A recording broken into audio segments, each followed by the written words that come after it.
Okay, everyone, welcome.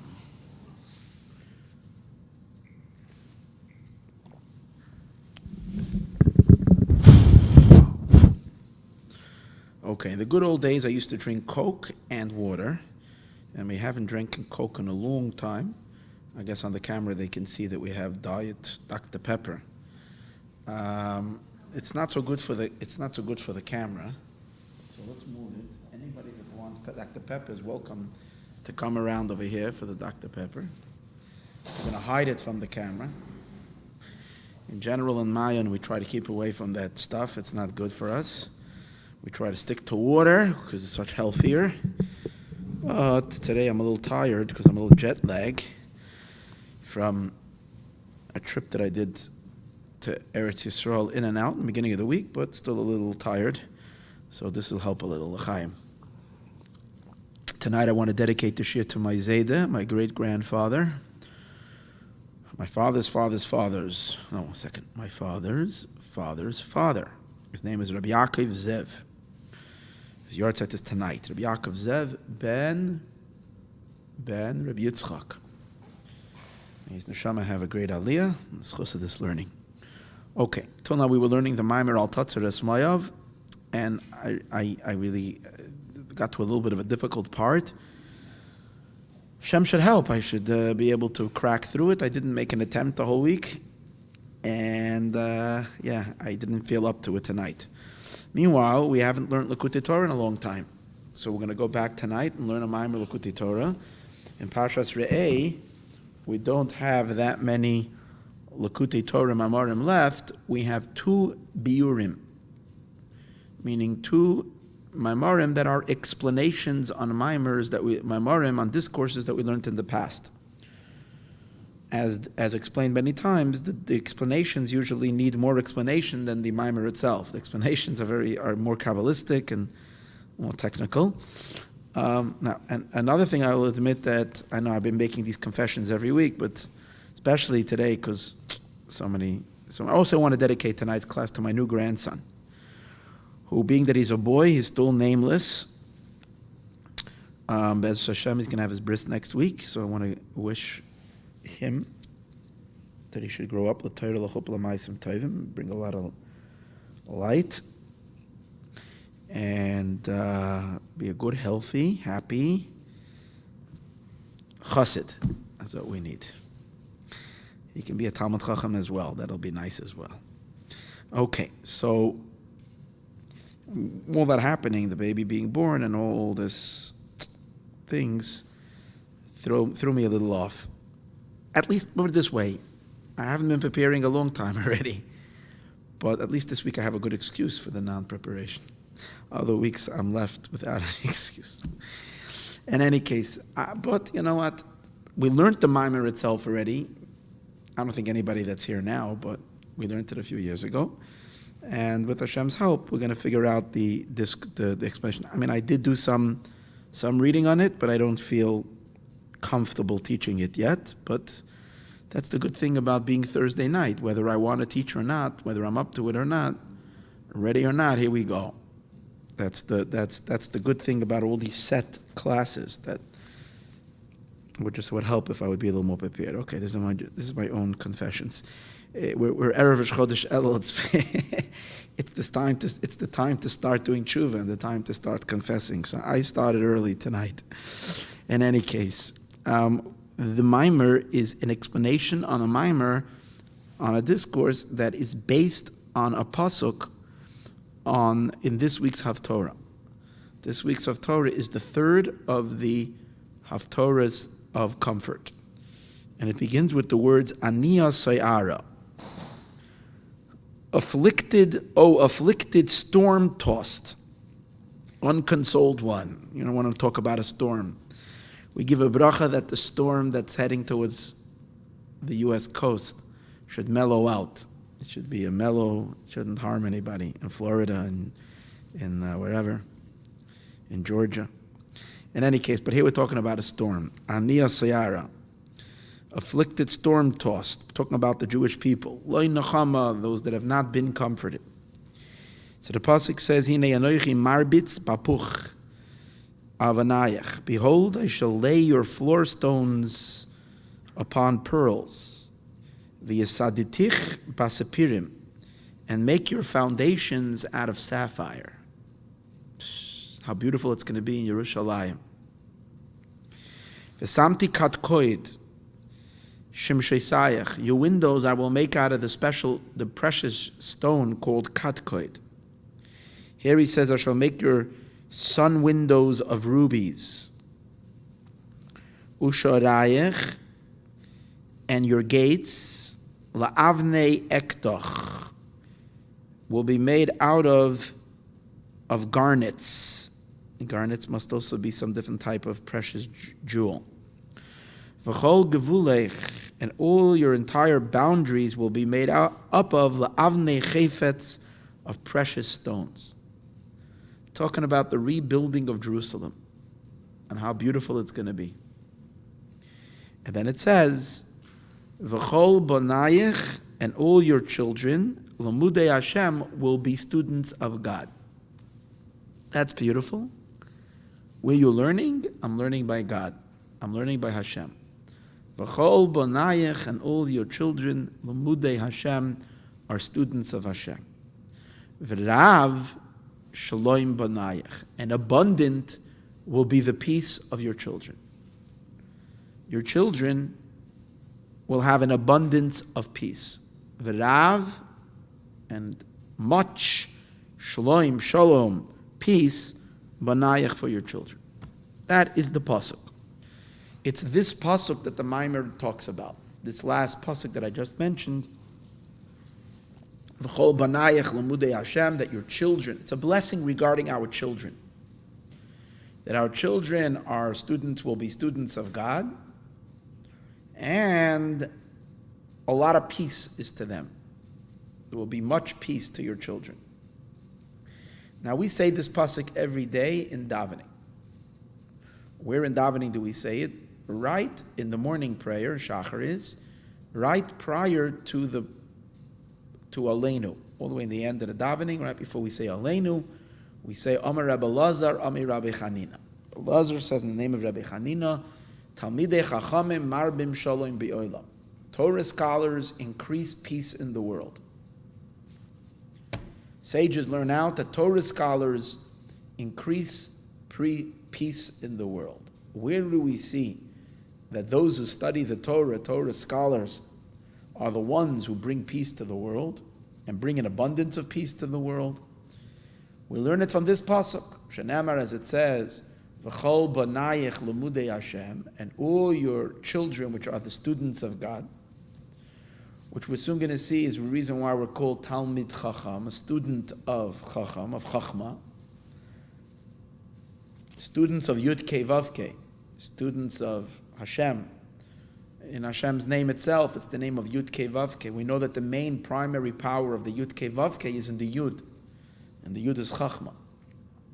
So that's what we call a Talmud Chacham, because they're Limudei, they're the students of Chachma. So then they're students of Havaya, of Yud Kei Vav Kei. Okay? In any case, but here it's talking about your children. Then it says, V'rav Shalom, and much peace, Boneich, is to your children. Simply from here we can learn out that your children, which are, but it doesn't say specifically that we're talking about scholars. It just says your children.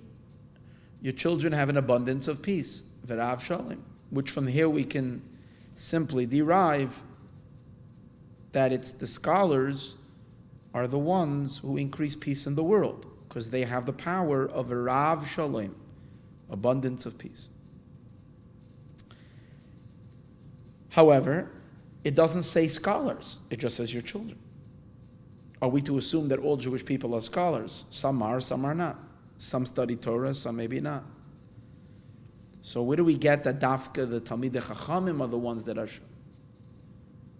So simply we can say, from the beginning of the pasuk, it says, V'chol Boneich, all of your children, Limudei Hashem, are students of God.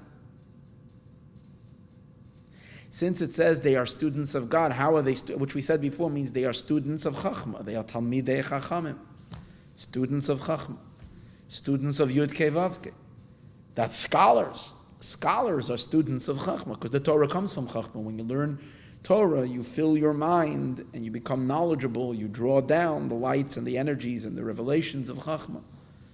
And that becomes a Torah scholar.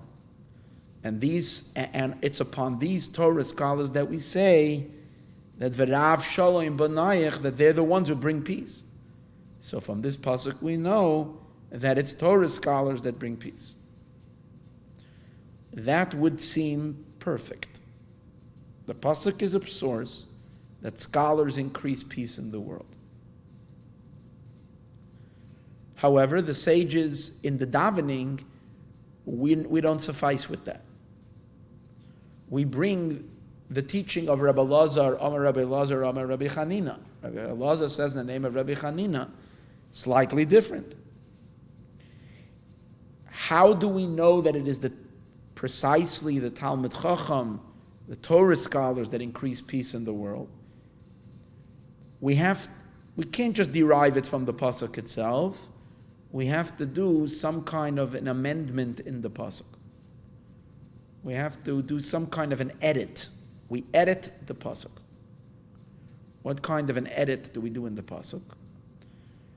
In the second half of the pasuk, where it says "V'rav shalom Boneich" and much peace for your children, we edit the word Boneich. And how do we edit it? So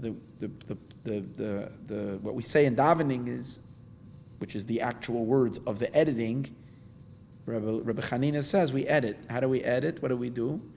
We do Al Tikri Boneich. We do not read it Boneich. We switch the word. We edit the word Boneich. Ella Boneich. Rather, those who build you. Boneich, those who build you. Who are the ones that are building? The builders. Boneich means the builders. So who are the ones that are constructing the world, building the world? That's the Torah scholars. Torah scholars are the constructive builders of creation. They build up the world.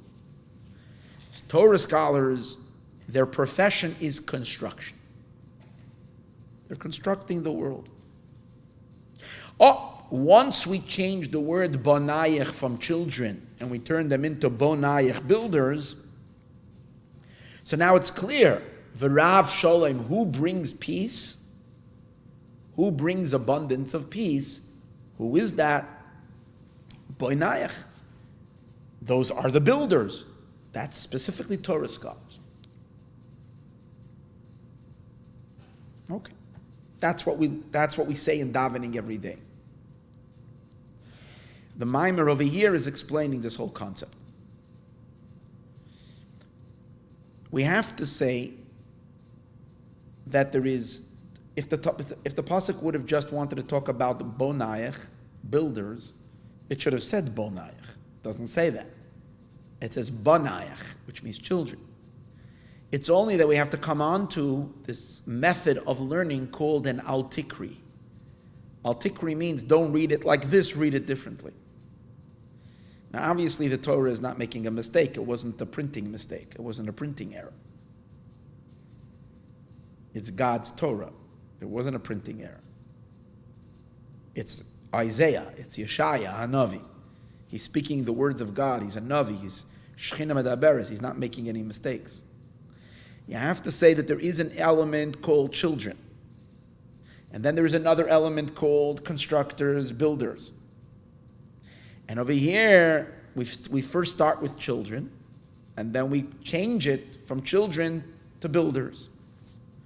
But as we said earlier, in truth, even if we're referring to children, it would seem like we can from here itself know that we're dealing with scholarly children. Because in the half of breath before that, in the very same pasuk, it says, what about your children? V'chol banayich, all your children, Limudei Hashem, are students of God. So these are children that are learning. They're studying. So they're scholars. Yet, that doesn't work.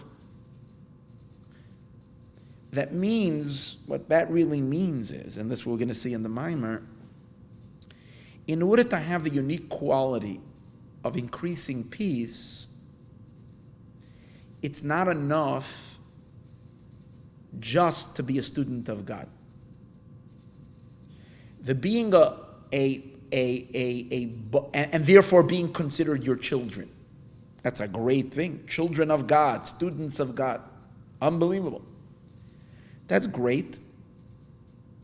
But that does still not lead to the Rav Shalom, to an abundance of peace. To bring about, and what's abundance of peace? The abundance of peace is really world peace. And world peace is like, it seems to be the elusive dream of humanity. People have been dreaming of world peace a long time.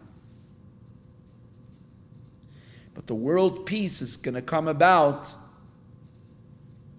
only through the builders. The builders will finally bring world peace. World peace will only be, as we're soon going to see, when the entire world recognizes its source. And all of creation is in a state of surrender and submission to one Creator who created us all. And then there will be world peace. But in order to achieve that, we have to kind of tinker with the psyche of all of humanity. And we have to change about the nature of the very physical environment and reality that we live in to facilitate the revelation of God in this world, and only that will allow abundance of peace. That particular repair that needs to be done, let's call it a repair, that particular fixing that needs to be done can only be done by Torah scholars that are called builders. Torah scholars that are children of God are great, or students of God are great, but that can't complete it. It needs to be builders. That's why the sages say, do not read it, children. Read it, builders. So what where the Alter Rebbe is going to take this in the discourse, I'm giving you just a little bit of a head start and the direction. He's going to develop that there is in Torah study, there's two levels of Torah study.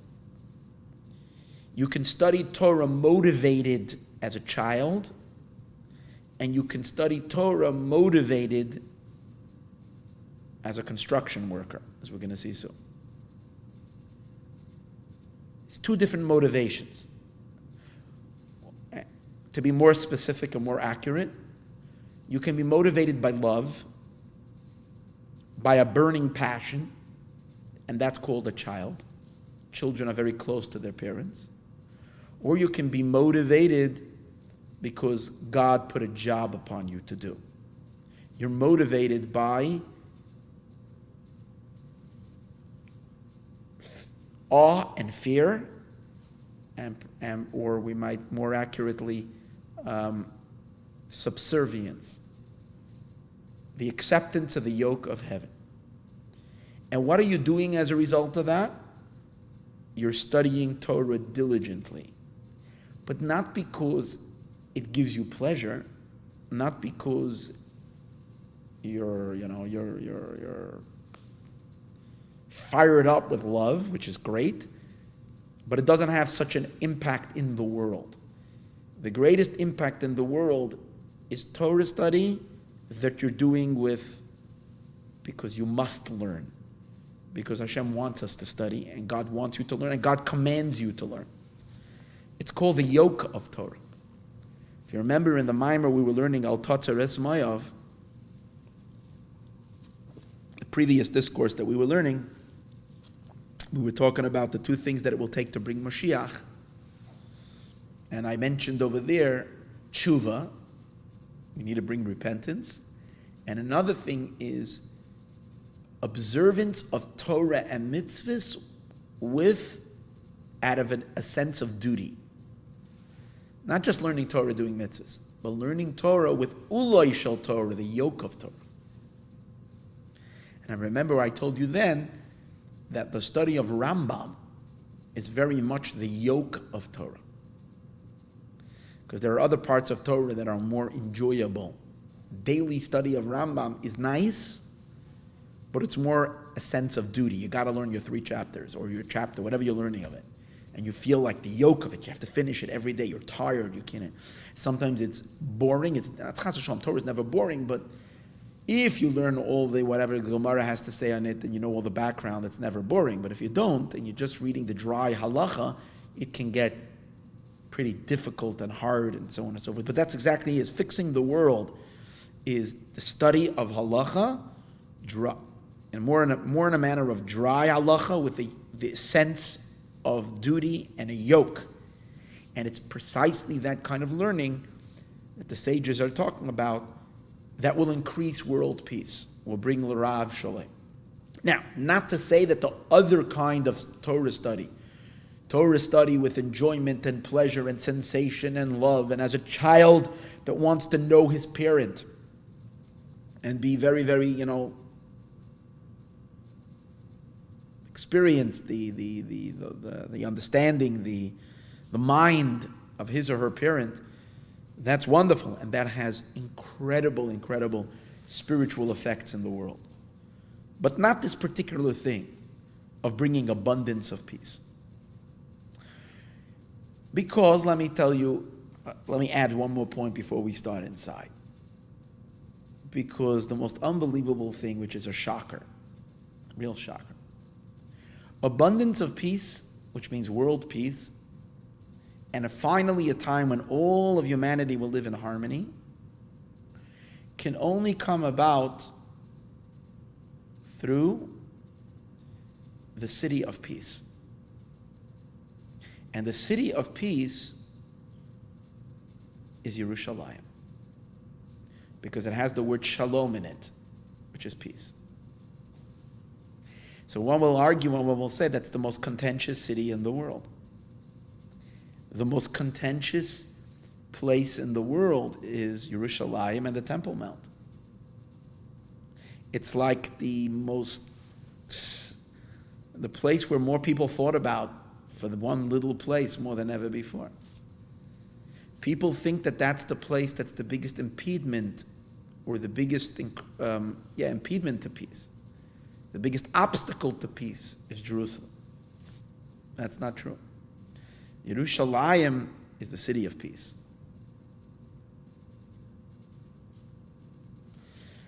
But we have to construct Jerusalem. When we talk about building, Boneich, those who build,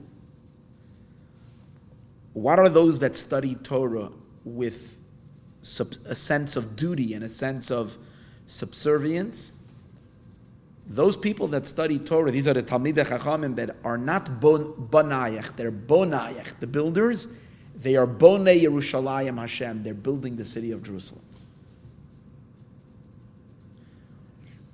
And the city of Jerusalem is constructed, and when that kind of is built, it brings about the transformation of all hostile, negative forces are converted to goodness.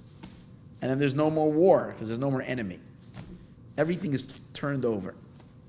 And that's the deeper meaning of what he's going to explain later of the words V'rav Shalom. Rav Shalom doesn't only mean a lot of peace. Rav Shalom means Rav, the world of multiplicity. Rav means much. Rav is the indication of the unholy side. Where do we find that Rav? We say Rishus Harabim, the public domain. Public domain is a place where God is not too popular. Or definitely God is not taken too seriously in the public domain. In the public domain, they want to do all kinds of parades. They're not necessarily taking Hashem's desire too seriously. In the public domain. They argue that in the public domain, we can't have a display of anything associated with God. It's in the public. We have to take it down. God, you can't have in a public place, you can't have a display of, we believe in God and God we trust. Of course, it's the public domain. The public domain is the area of the klipot. The forces of unholiness, the forces of darkness, that wage war against Kedusha, they're the public domain. And that's why the master and the source of the public domain is Esav. Esav is someone who doesn't want to surrender to God. Esav is, Yaakov is Kedusha. Esav is the opposite.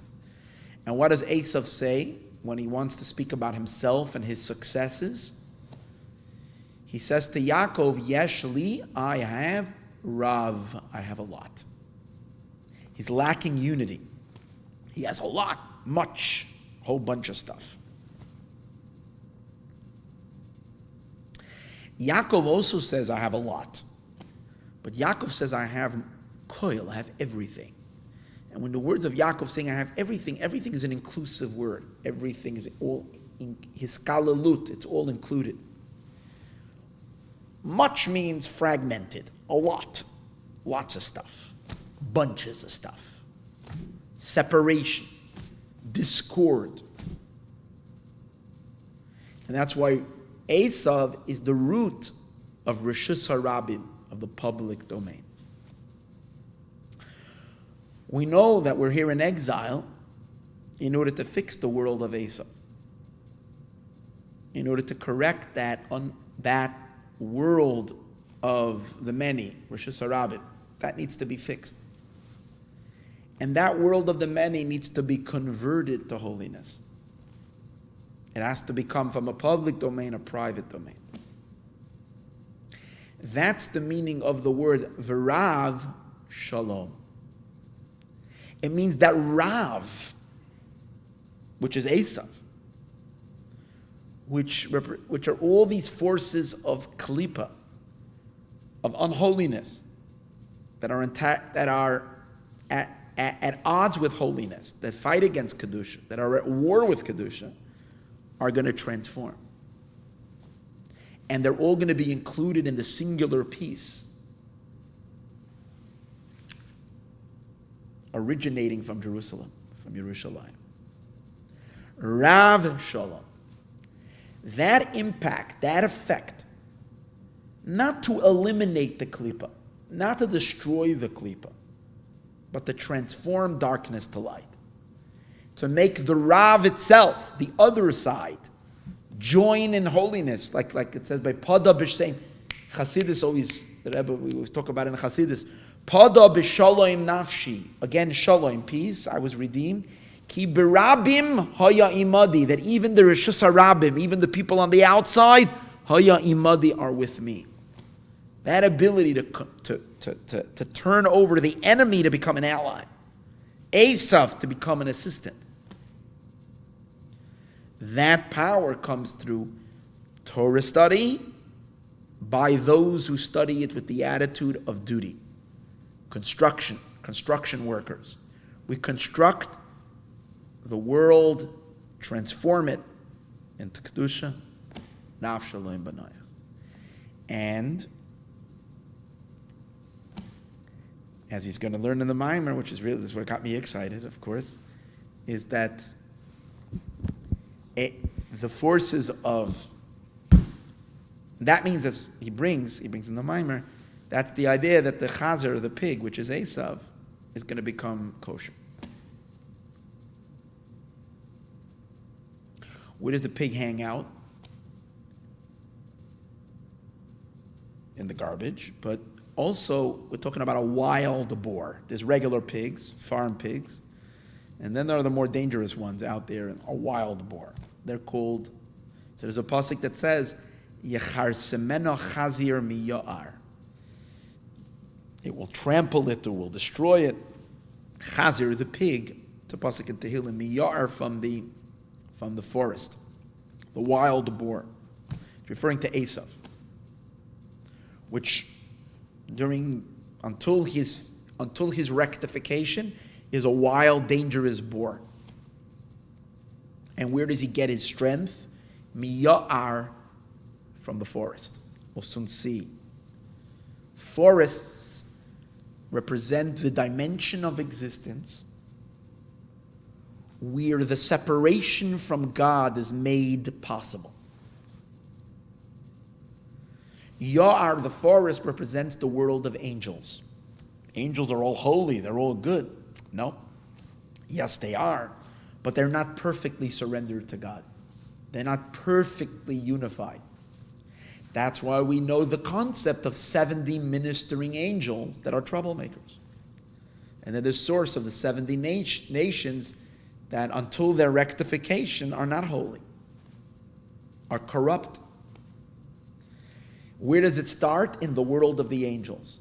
It's in Kabbalah it says, and he's going to bring it, that in the world of the angels, that's where the klipa starts. That's where the Eitz Hadas Tov V'Ra starts. In the forest, there's a tree. Which tree? The tree of good and bad. They're mostly good, but there's already the beginning of separation, which eventually translates into our world, into nations that are totally evil. Led by primarily Esav, Amalek, Esav. Deriving the energy, Miya'ar, from the forest. The wild forest, where the boar hangs out, the wild boar. But once we're going to achieve the Rav Shalom, that Rav, the forces of Esav, are also going to make peace. Shalom, with holiness. Watch this. Then Ya'ar, then the forest, we're going to rearrange the letters of Ya'ar, the forest, and we're going to get the word Ir. Ir means a city. We're going to turn the jungle into a city. We're going to turn the wild boar that hangs out we're going to turn him into a mensch, and then he can live in a city. Ya'ar, rearrange the letters, Yud, Ayin, Reish, becomes Ir. Which city? Ir Elokeinu. And that's why there will be a man who will be an incarnation of Esav, who the world looks at him as a wild boar, that will recognize Jerusalem. Because that's the whole construction, that's the whole tikkun. The tikkun is that Esav should be involved in Ir Elokeinu and the recognizing of Ir Elokeinu. If you know the secret, then you know the secret of everything that's going on in politics. It's been in this page here for 200 years. It says it over here. That Esav himself will be involved in Yerushalayim, in the building of Jerusalem. And that's the whole power of Jerusalem, V'Rav Shalom, to take forces of total opposite and convert them. It's still a wild boar. That's why it's not pretty. It's a Chazir Miyar. But Dafka, Ir Elokeinu, the city of God, he gives respect to and recognizes it. And what do we have going on this week in the news? Honduras recognized Jerusalem. Today, another country, I don't even ever heard of this country, recognized Jerusalem and opening their embassies there. Slowly. What he did was break through. Once he broke through, everybody's going to follow, because this is truth. This is going to happen. They're making a hard time. They're all. The main thing is the breakthrough. You see, once something broke through, it's going to happen. Ir Elokeinu. Good. Now let's read inside. And how do we affect this? Each and every one of us. Torah study with the sense of the yoke of heaven. Soon we're going to see mitzvah observance as well, tzedakah. All that is establishing God's kingdom in this world, rooted in Jerusalem, and never, ever, ever being vulnerable anymore for any kind of a breach and an attack. We build Jerusalem, but we build it in a way that will be protected. In the past, we built it up, but it was breached. Because we're going to see soon that Yerushalayim, representing the Shekhinah and the dwelling of God in this world, is a danger zone. It's always possible, God forbid, for destroying Yerushalayim and taking its power somewhere else, taking the power of Yerushalayim to Rome. But we have to make sure that's never going to happen again. So we have to protect Jerusalem, build Jerusalem. And this is what this mimer is all about, building Yerushalayim. He's going to explain on each and every one of us does it spiritually in our own service, and then it already happens in the world automatically. We don't have to conduct the politics of the world. Let God take care of that. What we need to do is the inner work, the real, where it really counts. We have to rewire the system. And when we rewire the system and do whatever it takes, we create firewalls and whatever it is that the klipa should not be able to breach, protect. We pull out the energy from where it doesn't belong, and then we even have the ability to flip over that which is negative already to holiness, and that's it, the building of Yerushalayim, and then it's forever protected, and you have a holy, healthy,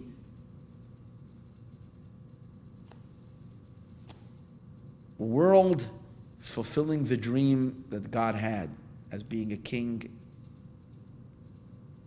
and having a home in this physical material world. That's it. So now let's read the mimer inside. Biur advarim, the explanation of the matter, be'inyan al tikra Boneich, when the sages say do not read it Boneich, shehu b'chinas ava. Now don't read it Boneich, don't read it children, read it Boneich. So what does that mean? As we mentioned earlier, Boneich represents Torah study. We know we're talking about Torah study because the beginning of the verse says, V'chol Boneich Limudei Hashem. Those are students of God. Students of Hashem means you learn Torah.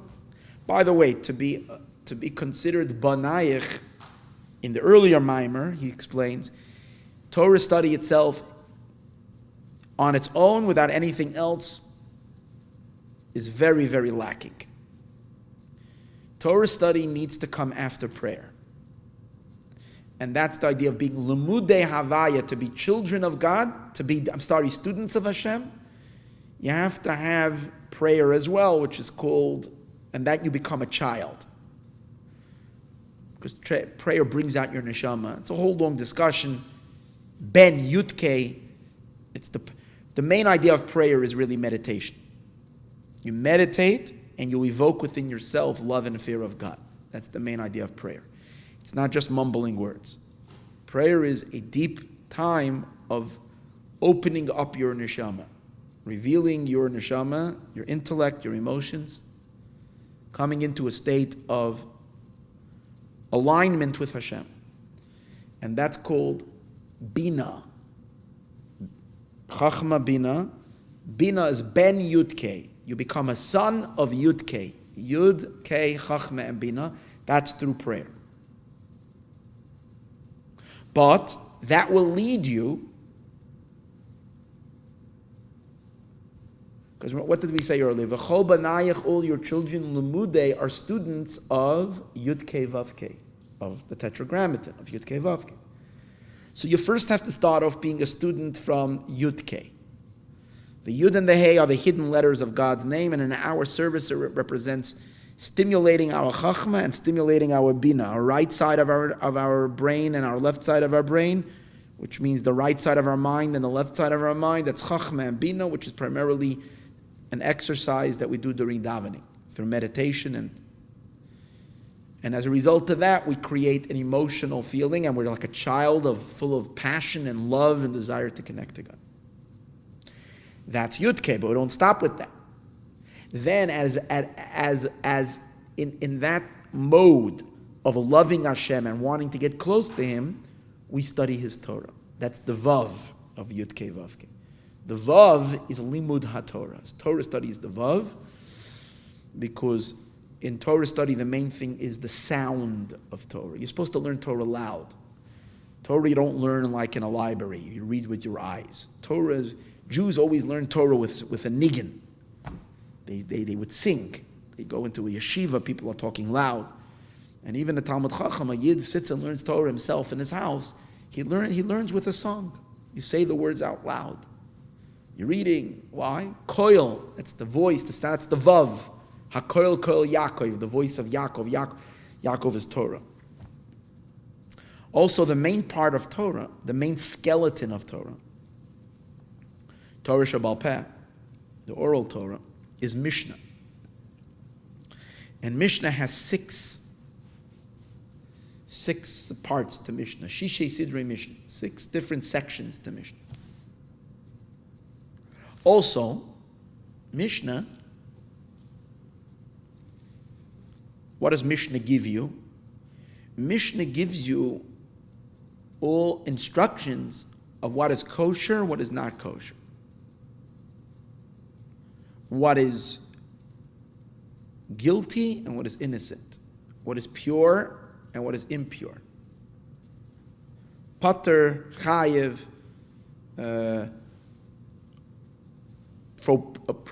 prohibited and permissible. Tahar, tameh, which are these are the emotions of God. Whatever is tahar means God wants it, chesed. These are the 6 emotions. So again, main Torah study is the revelation of the divine emotions and connecting our emotions to the divine emotions. But again, let me put it this way. That Torah study is learning Torah like a child. You're motivated because you prayed. In your prayer, you came to a deep sense of an appreciation and desire of attachment to Hashem. How do you attach when you learn Torah? It's that kind of Torah study. And it's a Torah study filled with pleasure, delight, and emotion. But then, that's the Yud, Kei, Vav.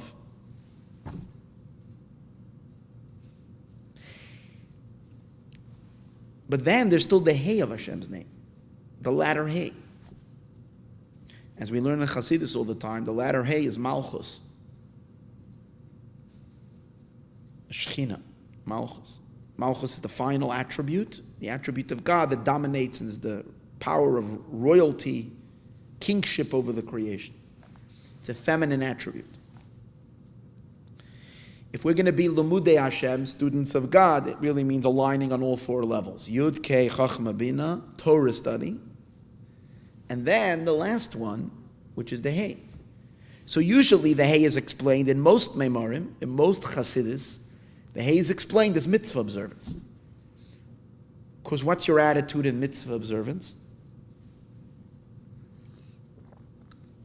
What should be a person's attitude in mitzvah observance? Acceptance of the yoke of heaven. I'm doing a mitzvah because God said so. So that's like kingship. God is my master, I'm a servant. Simple obedience doing the mitzvahs. That's how you rectify your malchut, your kingship, or reveal your malchus and so forth, and establish Hashem's malchus in this world. Good. The chiddush in this maimer, the novelty in this maimer, is that he, in the maimer over here, establishes the malchus element, the latter Hey, also as Torah study. Not as mitzvah observance. Mitzvah observance he's going to introduce later. But over here he's talking about the Hey, the latter Hey of Hashem's name, attribute of Malchus, but and the way to stimulate it, download it, express it, reveal it. In this maimer, at least not at the beginning, he's not talking about mitzvah observance. It's Torah study. But Torah study with the yoke of Torah. Torah, because you don't learn 100 times, you learn 101 times. You're learning Torah not as a child, you're learning Torah as a servant. The Talmud says, what's the difference between someone who is serving God and someone who is not serving God?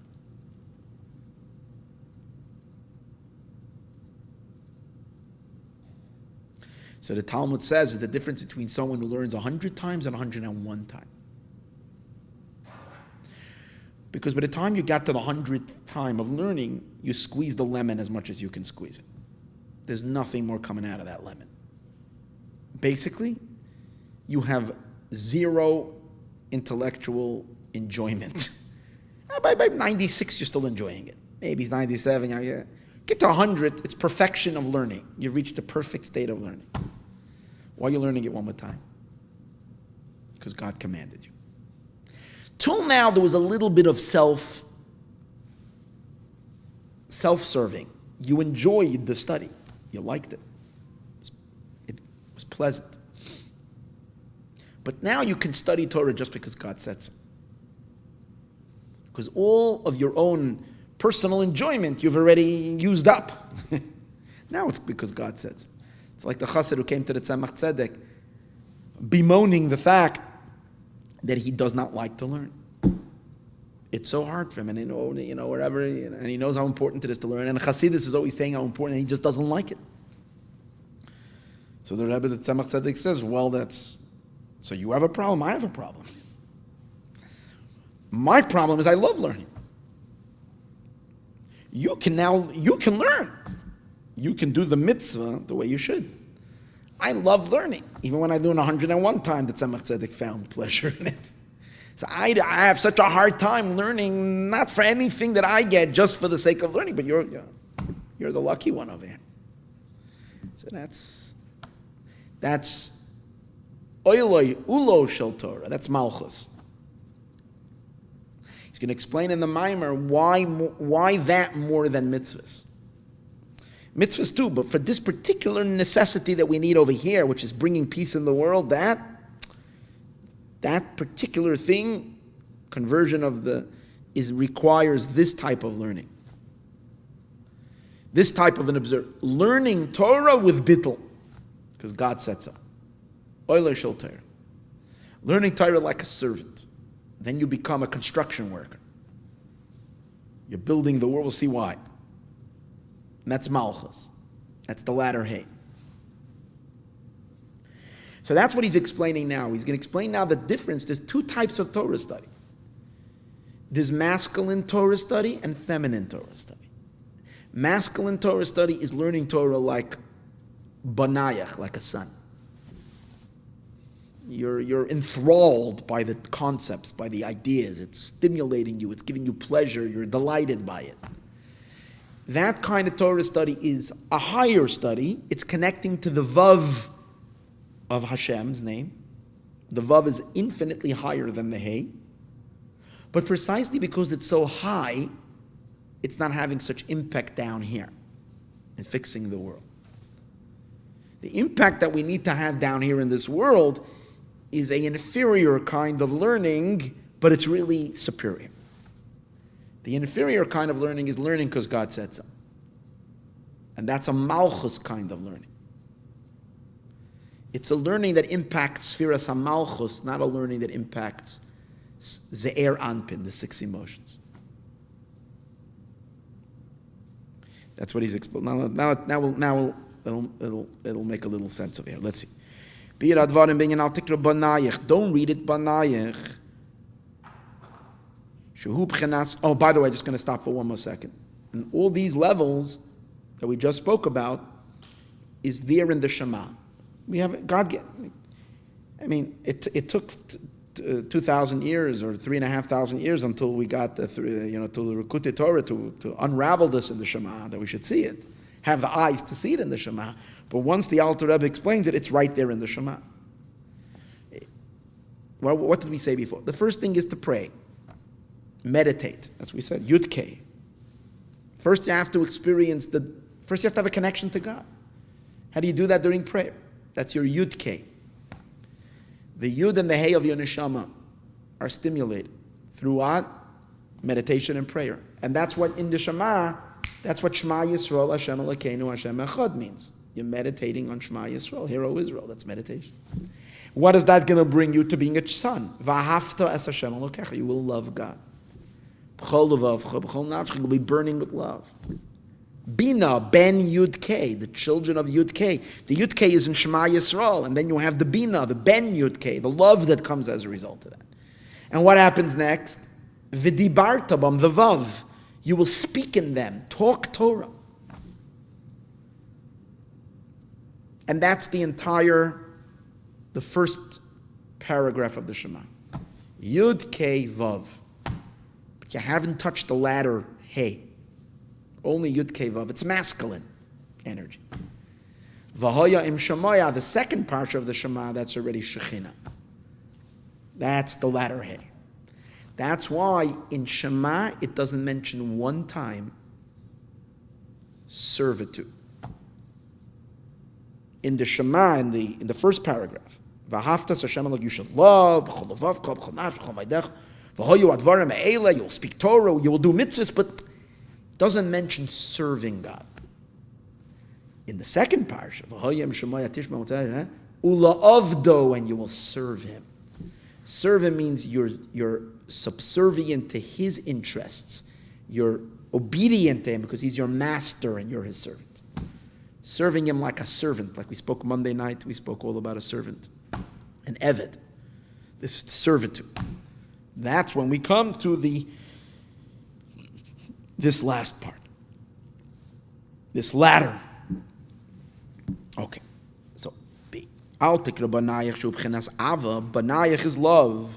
Shenikra ben. And on that level you're called a son. B'chinas ze'er anpin. That's the level of the ze'er anpin. Remember, what's the Zeir Anpin? Zeir Anpin is the small face of God representing the 6 emotional attributes. Rubai ma'achasadim, it's primarily constructed from what? From chesed. We know that male and female, the difference between the chemistry of the soul of a man and the chemistry of the soul of a woman. The chemistry of the soul of a man. Now, again, there are exceptions, of course. Everybody's got their own nature. But in a general swoop, the chemistry of a man's soul is kindness, the giving. That's what the man has to be. He's supposed to be the mashpia, the giver. The chemistry of the woman's soul is primarily makabel, recipient.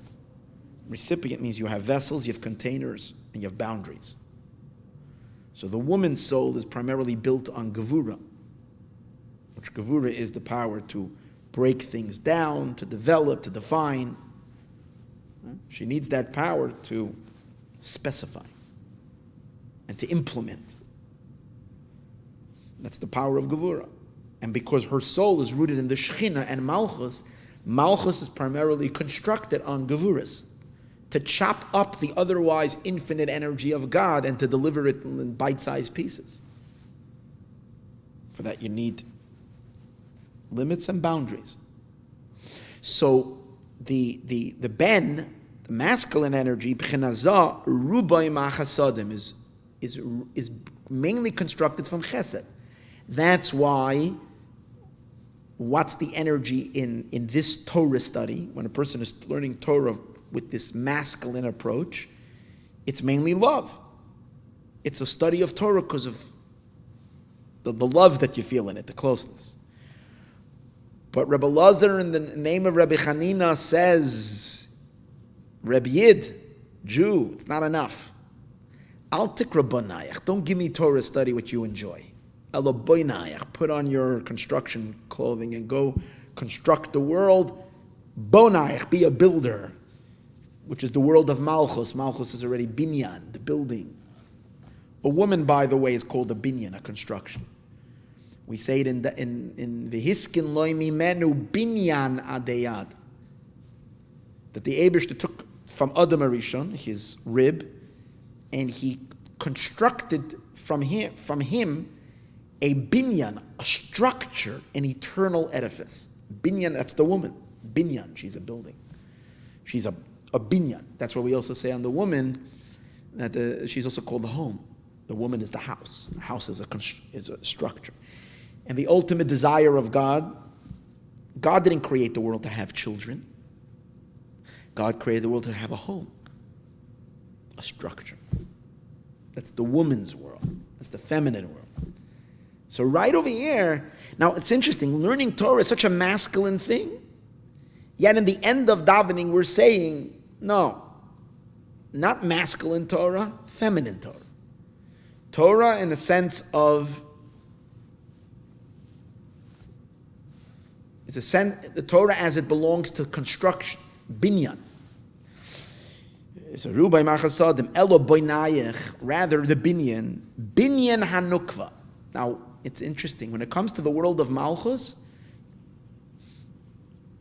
it says, by the way, right when Hashem, this idea that the woman is related to Binyan, to structure, right when God created Chava, I brought you a pasuk, V'hiskin lo'imi benu binyan adayad, which is a pasuk which we from a bracha that we say by Sheva brachas, by a wedding. But really, it's in Chumash. When Hashem took the rib from Adam, what does it say? And he developed Chava. What is the words? Vayiven esat selah. And he constructed the rib. Vayiven. It uses the word binyan, building. God constructed. And that's why we know also in Rosh Hashanah, for instance, we're busy building the world of Malchus. It's called Binyan HaMalchus, the building, constructing Malchus. Malchus is also called a city. Because Malchus is the world of speech. And speech is a bunch of, what is a city made out of? We spoke about this many times. A city is made out of stones. Stones are words.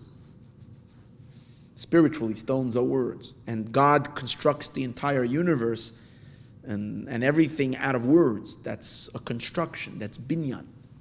So the whole world of construction is in the female world. You don't see too many women construction workers, but it's really, the idea of it is she builds. So binyan anukva, but where is the building of Gevura? The building of Nukva, hu mahagvurais, is all from the side of Gevura. Discipline. The world of Malchus is built from Gevura. He's going to explain in a minute why Malchus has to be built from Gevura. You would think, come on, chill on the Gevura. Why does she need to have so much Gevura? We'll see why. It wouldn't work without it. It would be very dangerous. God would create a world without, Malchus would be built without Gevura. It would be the most dangerous world. In order to protect things, Malchus needs to be Gevuradik. And therefore, hold it. So now going back, that's what we mean, learning Torah in a way of Gevura, which means learning Torah out of disciplining yourself to learning Torah, with discipline. Not learning Torah with just out of enjoyment. Disciplining. Ki Malchus yeredes b'biyah. Now he's going to explain why Malchus has to be so built with Gevura. And that's because Malchus is the power of God that is the most invested in creation. She's the source of creation. Since Malchus is the most invested in creation, and creations are what? Separated from Hashem. Or else you're not a creation, or else you're an extension of God. But in order to be a creation, you have to have an independence, something other than Hashem. And once you give independence, you're opening up what? A can of worms. Because once you give independence, free choice, you can choose good, or you will end up with the good guys and the bad guys. And in order that the bad guys should not get too much power, where are they getting their power from? From their power source. Who's their power source? Malchus, the Shekhinah, Malchus. In order that they should not be able to get too much, and because then they would become, as we said earlier, they will become too powerful and too strong. And evil will thrive. So that's the reason why Malchus has to be very, very strongly protected with Gevura. She has to have a lot of discipline and a lot of Gevuras. She has to be able to say no. Sometimes people that are very kind have a hard time saying no. A woman has to be able to say no. She needs it. It's part of...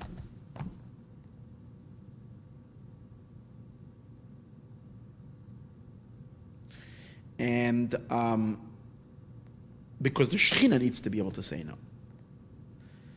As he explains of Eki Malchus Yeredes B'Biyah, because Malchus descends down into the world of Bria, Yetzira, and Asiya, into the three lower worlds. Umechaye Gam Klipas Noiga, and Malchus gives life and sustenance even to klipas noga. V'shalamata mata minoga, and even to things that are much lower than noga, which are what? The three impure klipas. The Eibishter gives life, the Shechina gives life to noga. Noga at least is a potential to be rectified, but the three impure klipas, they're gone. Really, really dark stuff. V'nei b'kedusha, and holiness, b'chenas bittul. In kedusha there is bittul. What's kedusha? What's the differentiating mark between the holy and the unholy? Kedusha, holy, the world of holiness is surrender to God. It abnegates itself to the will of Hashem. In klipa, the other side, klipa, what's the whole idea of klipa? It feels itself important. It feels itself that it has its own power. And therefore, it ignores, it rejects God. Pchenas yesh. It's the opposite of bittul. Bittul is surrender. Yesh means I'm a somebody, I'm something. But, so the Shechina, therefore, if the Shechina is giving energy to everybody, she's giving energy even to the klipas. That means she's supporting these entities that are yesh, that are full of themselves. But, since after all, they're still receiving their energy from the Shechina, and the Shechina is Kedusha, Shechina is Hashem. It's Kedusha. It's a manifestation of God. It's Kedusha. The epitome of holiness. Since Shechina is Kedusha, so even though she's delivering energy to the other side, if they would be totally antithetical to her, they couldn't receive. If they would be just 100% yesh, without even a trace of bittul, they could not receive from the Shechin. Because she's holy. And in her eyes, you have to be batal. You need to be nullified. You have to be surrendered. Okay? But, so then how does the klipa receive? So it says that the spiritual klipas, not the ones down here. Down here you have people that are so lost in their own self, in their own existence, there's no space for God at all.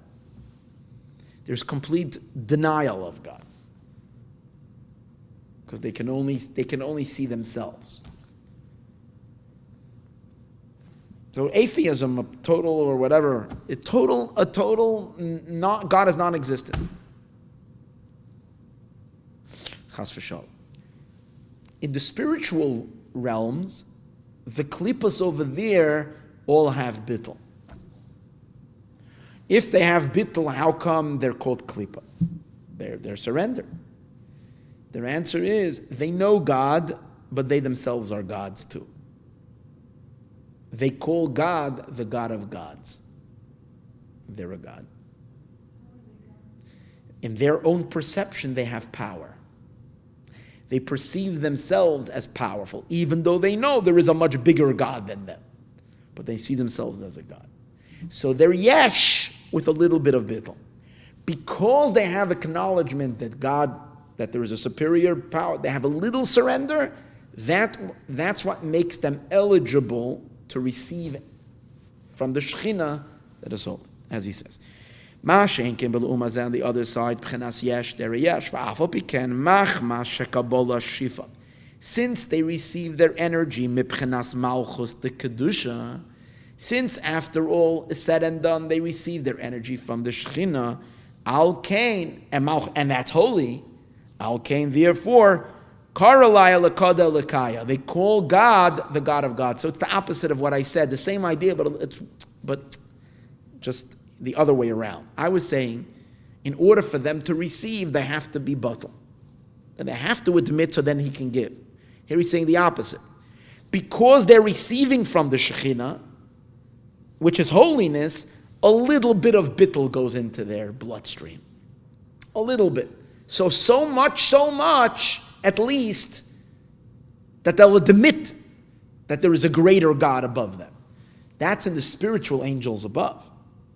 Once, however, it translates down here into the physical klipot, as they can be total God deniers. V'hinei, okay. Mitzad atzmus ein soif. Oh, but here's the situation. Since the Shekhinah is the distributor of energy to the whole world, obviously it's very, very important that even though she sustains and gives life to the klippas, as we said earlier, and that gives them a little bit of bittul, but still, we don't want the klippa to get too much. We want it to get very minimal. We want the primary bulk of the flow of energy of Hashem should come to the side of holiness.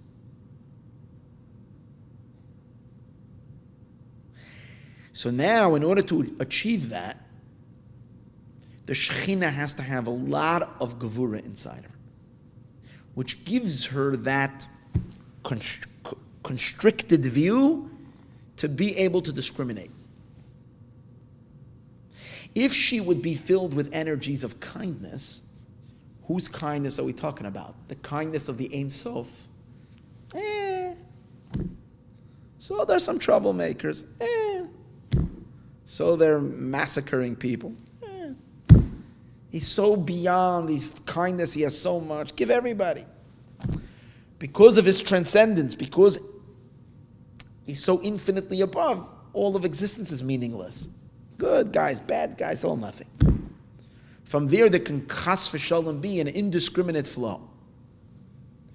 So therefore, in order for Malchus to be a successful distributor of the divine energy into the world without chas v'shalom overly supporting the unholy side, the Eibishter took Malchus and plugged her in primarily to the left side, to the side of Gevura.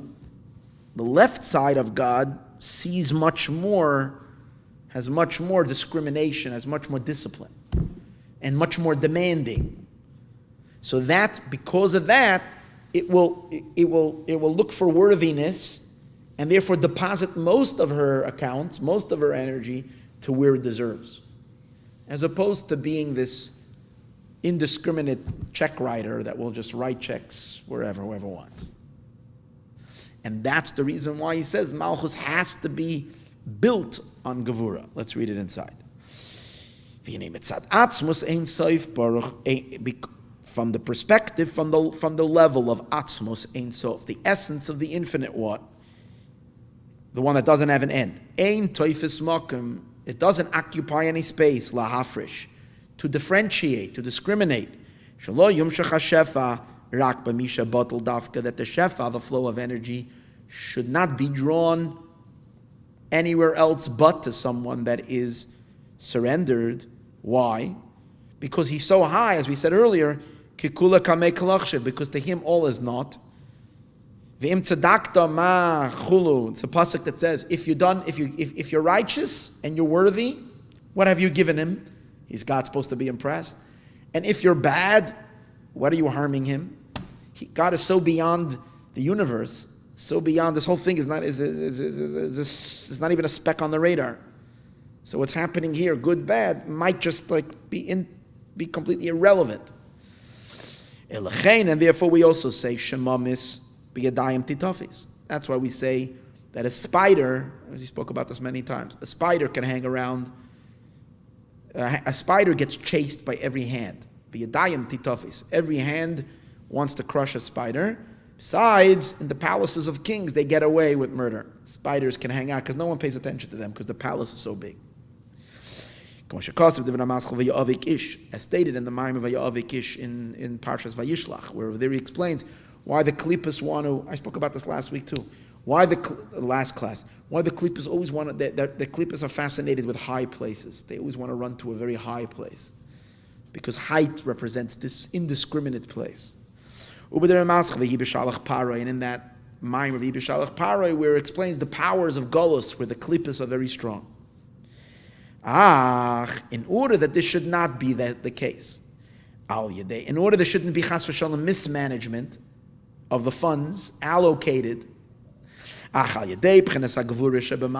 it's a very big favor that Malchus has a very discriminate eye.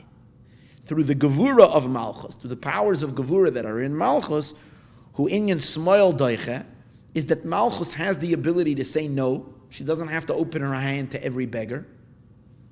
And when bad guys, satanic, dark forces come to collect, she can send them flying. Right? Shaloi yumshach l'chitzonim, she can shut down the flow, that it shouldn't go to the chitzonim. It shouldn't go to the other side.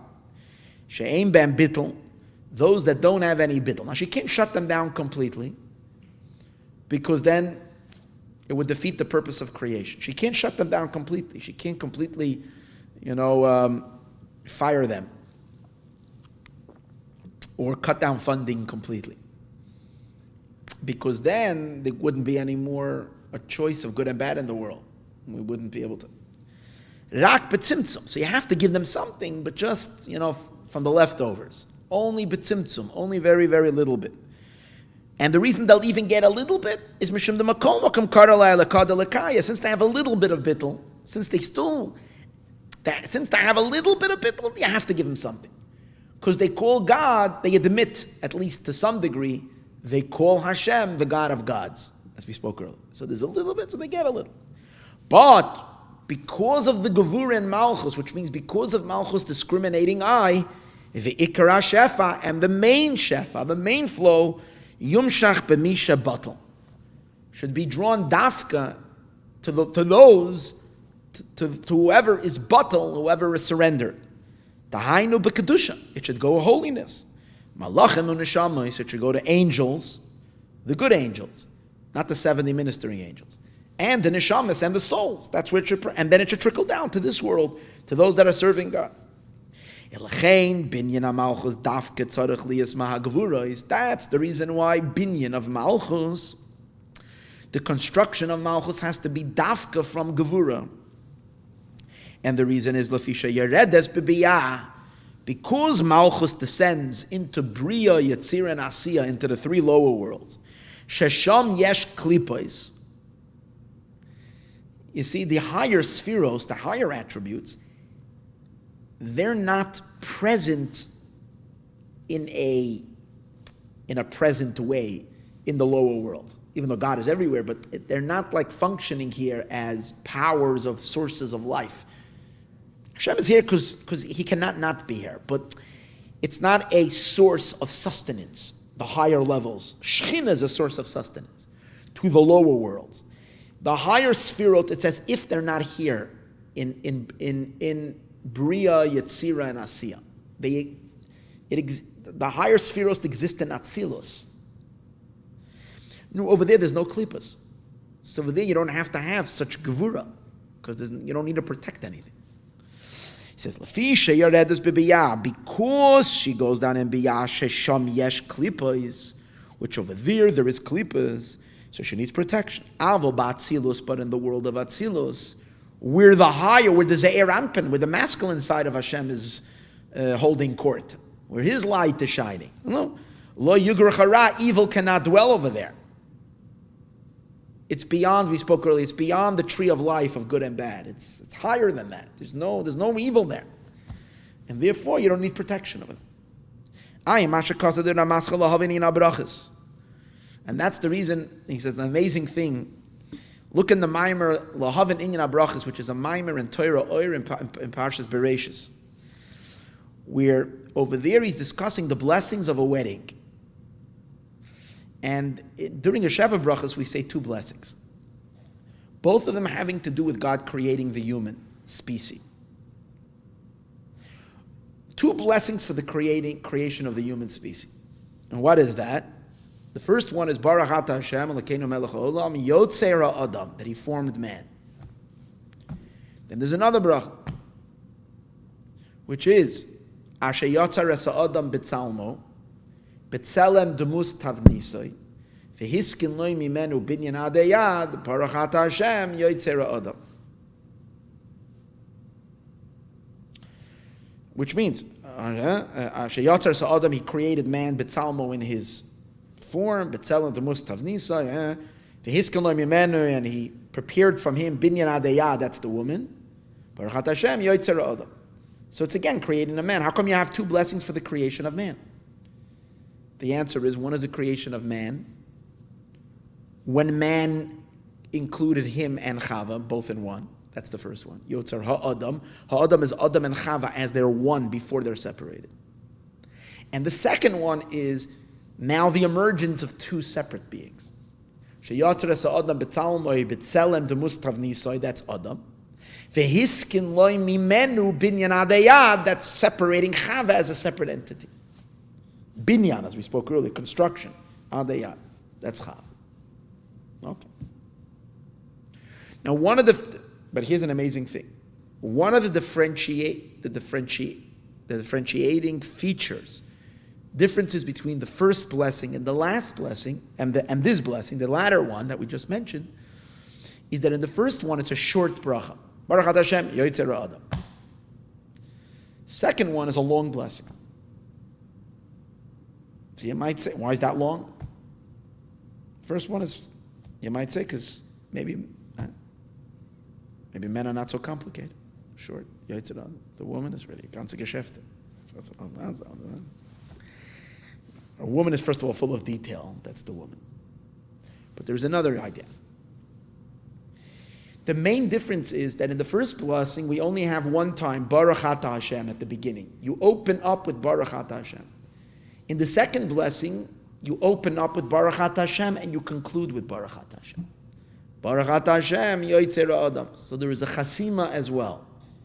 A conclusion, Baruch Atah Hashem. So why the second one has a chasima? So it's interesting. In the terminology of the sages, when you conclude Baruch Atah Hashem at the end of a blessing,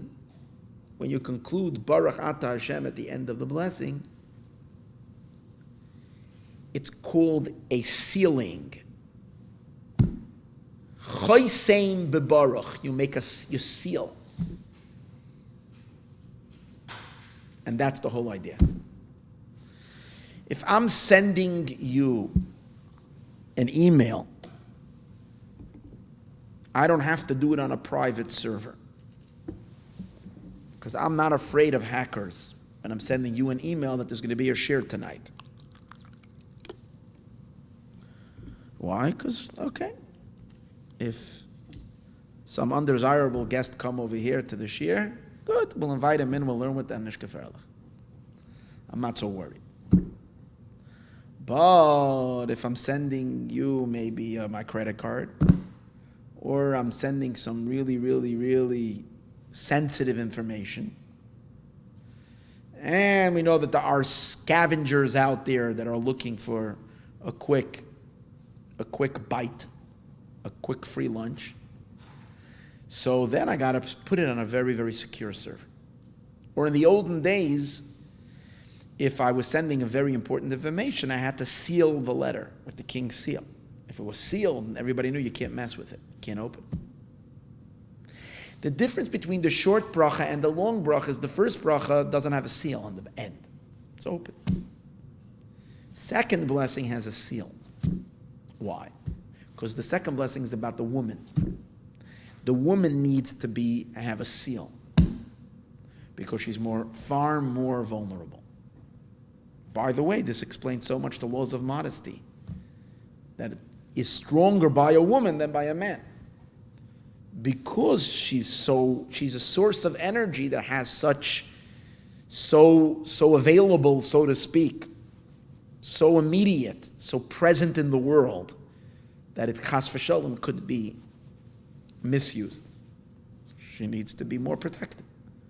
Second bracha, it's the same idea that we're learning over here.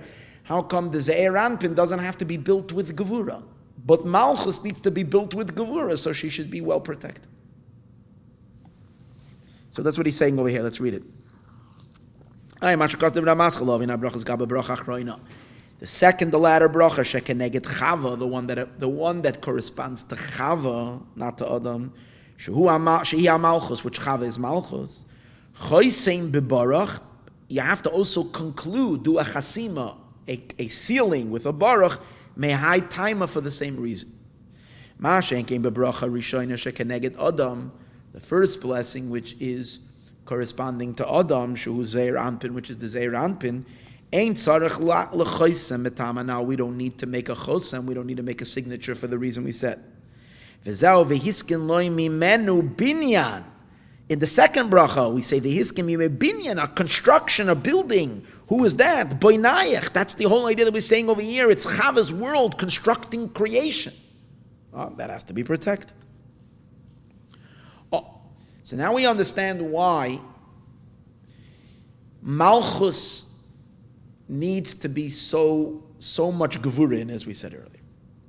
If not chas v'shalom, the forces that a lot of good stuff and a lot of bad guys can be very well supported. If you're noticing now in the world, but all the noise and all the screaming and everybody yelling and shouting, I'm telling you, this is amazing. The Eibishter gave us Chassidus, and we're supposed to put on our Chassidus glasses and look at the world through Chassidus. If you look at the world through Chassidus, then you don't look the world through CNN. And then you have a whole different take. Chas v'shalom. I don't blame anybody, because when you look at things b'chitzonis, without Chassidus, it's you just don't get it. But when you live with Chassidus, then you see. If you look at the world today, you're seeing that all the bad guys that were receiving a lot of support have been shut down. It's Mashiach already. Completely kicked out. Up. Capunto. Iran is not getting anything. They're being... China, that has been doing a lot of corruption. Tariffs, boom, boom. No more. No more monkey business. No more of this stuff. Everybody's being put in their place. What's it called again? The Palestinians. And we're giving them billions of dollars. Even New Zealand just announced this week they're not going to give money anymore to the Palestinian thing because of the corruption that was going on over there. Shutting them down. Kicked them out of Washington. Shut down their offices. Defunded UNRWA. And you know what else happened this week? I look at these little things and I go crazy. I mean, don't even realize. You don't even realize. People are oilam, goylam, dreitzach, telling you, man, it's unbelievable. People don't chapsach what's going on. In other words, they keep on going back to CNN, and CNN spins their brains back. I do an alignment. I fix everybody's heads one way. A week later, they watch CNN, boop, and it gets them back hooked up. This Trump guy. I don't know about him. I know one thing. Everything that's going on right now it's fixing the entire Seder Ishtalshalos. The point, what's what we're learning over here? The Klippas may not receive energy. They can't. These are the bad guys. These are the people that want to kill everybody. Yeah, that's exactly it. Iran wants to hurt the world. These mullah, these guys. The Palestinians want to come in. Hezbollah, these guys are very dangerous creatures. They need to be. So what happened this week in the news? The State Department. We always know in America, I spoke about this a long time, that the Americans like Klippas know God. They were always like supporting holy. You can see America's mamash and eitz hadas tov v'ra, good and bad. Support this side, support that side, support this, everything. Till recently. Now they went all the way, at least the noisemakers are still screaming, but the government is now. But one of the things in America that was always supporting the wrong side was the State Department. Secretary of State was always on the Palestinian side. That's where they had their hand in the government. It was always through the Secretary of State. Whether it was Kissinger, whether it was Baker, whether it was, all these guys. I'm talking about the Bush years. It was always the word, and then Clinton. Talking about they had their power over there. And for some reason, the Congress was always pro-Israel. Congress, Senate, but the State Department was always in the wrong place. What happened now? There's this guy, David Friedman, Shalom, Varav Shalom, Friedman means Shalom, peace. So he's the ambassador representing the State Department. You know what happened last week? I laughed so hard. They actually removed the Palestinians' name from an organization, from being even a valid organization in the State Department. Till now, they gave them money, they gave them all support. Recently, they started cutting, but at least their name was that. They recognized their existence. They just deleted their name just 2 weeks ago. It doesn't exist. They were going crazy. And the State Department put out a statement that they diminished it. It doesn't mean too much. But I tell you, it means everything. What it means is a total non-recognition. That means everything that's happening down here. You think the government makes decisions down here? It's all up there. And when they're shut down, means that the klipa, the real evil, the real ra, it's not receiving any energy anymore.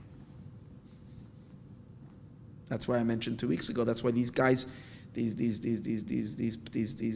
congresswomen were not even let into Israel. A lot of noise. It's quiet already. A week later, it's the crazy world today. I think someone in Washington is very smart. Do you realize all the scandals that were going on? They make a lot of noise for a week or two, and then everybody forgets, goes on to something else. 2 weeks, what happened? They didn't go, and nothing happened. Do you know? I have any idea what kind of gehakt tzaras we would have had from them going and taking pictures in all these places and showing like, oh, take a look, and trying to highlight all the suffering of them. This would have been pictures that would have been enough to give them fuel for 20 years for the Jew haters, for Israeli haters. They didn't go. They bluesed a little bit, and nothing happened. That's the idea. We're learning it. It's all the derivative of what we're learning over here. Shutting them down, cutting them down. So in order for this to happen, that Malchus should not be lax and very giving, there has to be in Malchus a lot of Gevura. But not just Gevura. Malchus has to be good. What's the Gevura based on? It's not just not giving, because then Chas v'Shalom they won't give even to. If Malchus will become Chas v'Shalom stingy and non-giving, meaning the opposite of Chesed, then no one will have. Then it won't be good. We want there should be a flow, but only to holiness. Only where there is bittul. So how do we achieve that? So we need to draw down into Malchus the Gevura, but a discrimination based on bittul. Bittul is chachma, koyach ma. So it's Gevura is coming from chachma. Chachma has to deliver the Gevura into Malchus. And then Malchus measures everything based on chachma. And what's chachma? Bittul, koyach ma.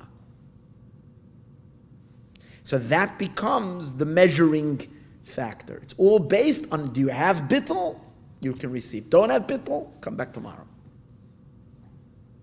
It's all based on bittul. That's the reason that's why the reason those that are constructing Malchus, think about it, those that want to fix the world, that evil should be broken and diminished, they have to learn Torah with servitude. And let's see why. Servitude puts them into the Wi-Fi of Malchus. When you're serving God as a servant, you're in the Wi-Fi of Malchus. You're now in the zone of Malchus. When you're studying Torah with servitude, you're drawing Chachma energy into the servitude, which is where Malchus. So you're giving Malchus the ability to be able to discriminate. Malchus, and this is what he says over here, and this ray in Malchus, ba mechachma comes from chachma. Sha'achachma ubchinas bittul, because chachma is bittul. Al kain, therefore, misham nimshach b'chinazu, from that level comes this level, this inyan, shalo yumshach oirein soif, that the oirein soif should not be drawn, rak b'misha batul, only to those that are nullified, those that are surrendered. K'moshe kasav al piarei mehemne, parshas tisa. Based on like it's been written, of course, it's not based on the Reya Mehemna, which is the Zohar, Parshas Tis, Pishkas Isa. Avno lemishkel ba. We spoke about this Avno lemishkel ba also in the Kitatzer Esmo of Maayon, the Maayon that we were learning for a few weeks. That there is, remember we spoke that everything in this world comes in very measured. Kate Sam Lechoshech, that even the klipas get measured and that has to come to an end. Everything is set with over there we called it the dark lamp. Remember? Well, one of the things he mentioned over there is it's also the scale that measures out. So it says Avna is Avna means a stone that is in a scale. You put a stone down on one side, which is your weighing stone. That stone is the Yud of Chachma. Yud is a dot, that's the stone, in which God measures out based on what? On Yud. Yud is bittul. Based on how much bittul you have, that's how much you get. And this is the reason Chachma Nikra Din.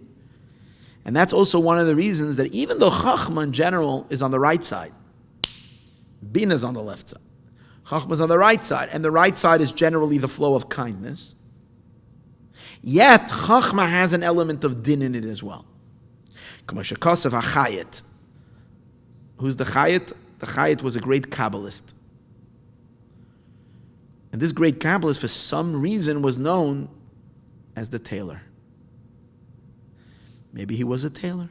Maybe his profession was he was a tailor, but he was no ordinary tailor. You know, you came and you got your pants tailored by him. You were in a higher level. Like the Chayet says. That what? He says that Chachma has in it a tinge of Gevura. Because that's already the level of Gevura. It's this measuring instrument. Now it originates higher than Chachma. It originates as the dark lamp. That's the Gevura of Atik Yomin. It's the Gevura element that's in the innermost of the crown. That enclothes itself in Chachma of Erech Anpin. This is the Gevura in Atik Yomin. That's in the Pnimius of Keser. That enclothes itself in the Chachma element of Erech Anpin, which is Chachma Stima, the closed Chachma. And from there it goes into regular Chachma, and from Chachma it's delivered into Malchus. And that's where the Shorish of Torah is.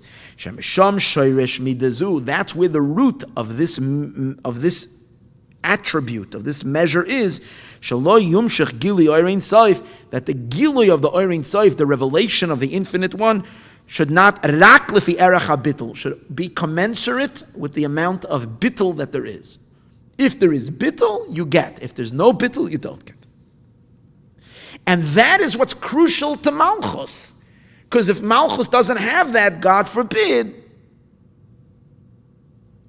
the bad forces would be very rich and very powerful. And again, what we're talking about, to construct an empire for God, the bad guys need to at least be held in check. And here this amazing thing, the pasuk says, Chachmas Nashim Bansa Beisa. The wisdom of women has built her house. It's a famous pasuk in Mishlei. The wisdom of women. So now let's break that down. Women, that's Malchus, the Shekhinah. It's called Nashim, women. The wisdom of women, that's the power of Chachma, the discriminatory eye that the woman has, that she gets from Chachma, that she can measure up based on Bittul. Bansa Beisa builds her world. What's her world? Her world is the universe, is the creation. And that she should support that which deserves to be supporting and not support that which does not deserve to be supporting. It's all based on Chachma. Chachma! She must receive a dose of Chachma. And that's why it's so crucial for those who learn Torah and draw the Chachma energy into Malchus. But again, if you're learning Torah out of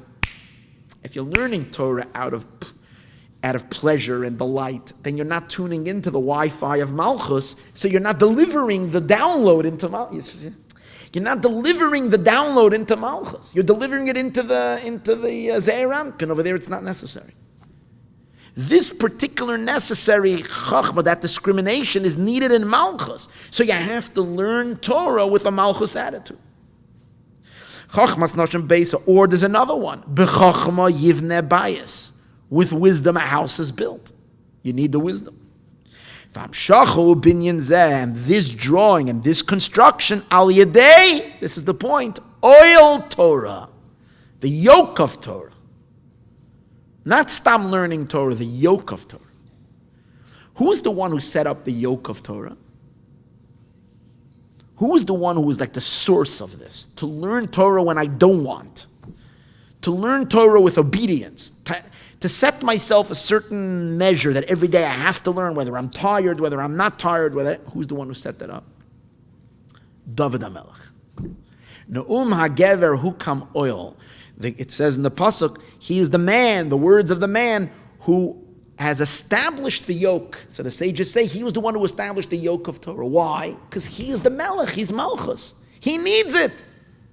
He needs it for him to be able to run the government, to run the world. David HaMelech. And that's why I said the Rebbe, who's the inheritor of David HaMelech, of Malchus, same thing. He's the one who established learning Rambam, which drives me crazy. And it's funny, I'm going to make a confession. I never learned Rambam.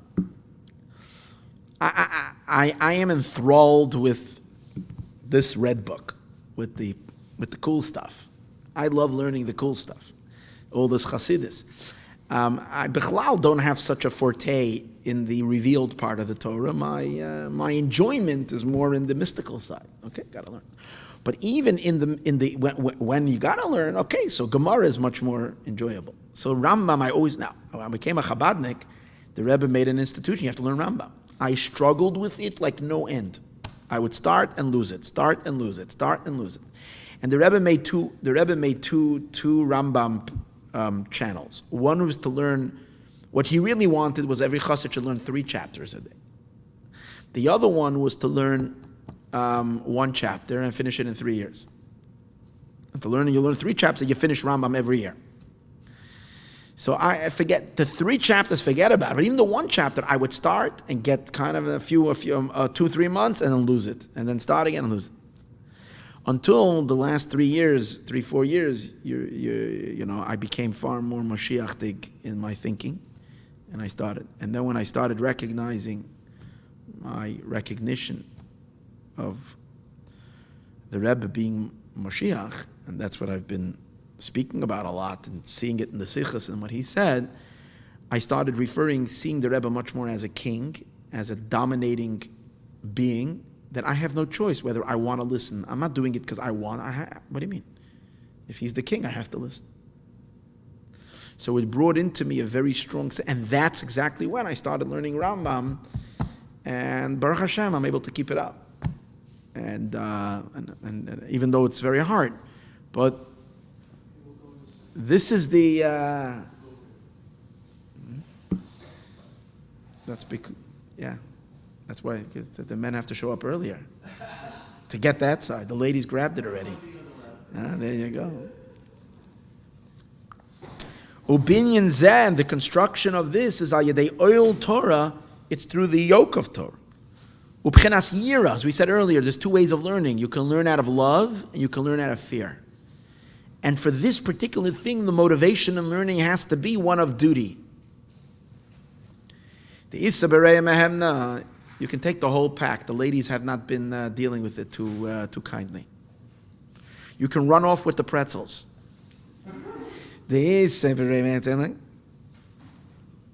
But look, they're here already 2 hours and they didn't even think of the pretzels. And look at you, 1.5 minutes and already you have the pretzels. That's good. The Isa b'Rei Mehemna, we learned in Rei Mehemna. The Daled Madreges, there are 4 levels. Hey, it says in Zohar. He's now going to further develop the idea that Malchus kingship is particularly connected to Chachma. The final sphere of Malchus and the first sphere of Chachma are deeply attached to each other. Father and daughter are deeply connected. Chachma is called father and Malchus is called daughter. They have a very deep connection. So he explains it more in terms of our service. So in Zohar it says there are 4 general levels of service of God. It's fear, more like awe and fear, love, and fear. And this is from the bottom up. That means for beginners, it's fair. I know that you don't attract Jews with fear. I know that. That's still pre-beginners. Once you're in already and you see the beauty of Torah and you want to be a Jew, you have to start with obedience. Above everything, it's not whether I like to or I see it or I enjoy it or what. The bottom line is, if Torah says you got to do something, you got to do it. That's obedience. Once a person has obedience, then you entered your first entranceway into connecting to God seriously. There's obedience. After obedience comes the next level, which is love. You begin to find deeper meaning and pleasure and delight and a deep love to Hashem. After the love comes love again. And what does that mean? The first love that a person attains is human love. You find it within yourself to love God. Through what? Learning about Him, meditating about Him, coming to an appreciation of the divine, and therefore loving God. That's where you come. But after a person reaches this level of love, that's called the small love, the minor love, they're suddenly imbued with a much higher love. And that is Hashem's love starts shining in their heart. And when they merit to experience God's love in their heart, then their love to God becomes a love that's infinite. As their fire and their passion becomes like a blazing inferno. That's called the big love. So the small love is an introduction. The smaller love, the minor love, is an introduction to the higher love. And then finally, after that, you come to the higher fear. And that's the highest level. What's the highest fear? Not fear of some kind of not fear of punishment. For sure not. But not even fear like God is the master and the controller of everything and I fear Him.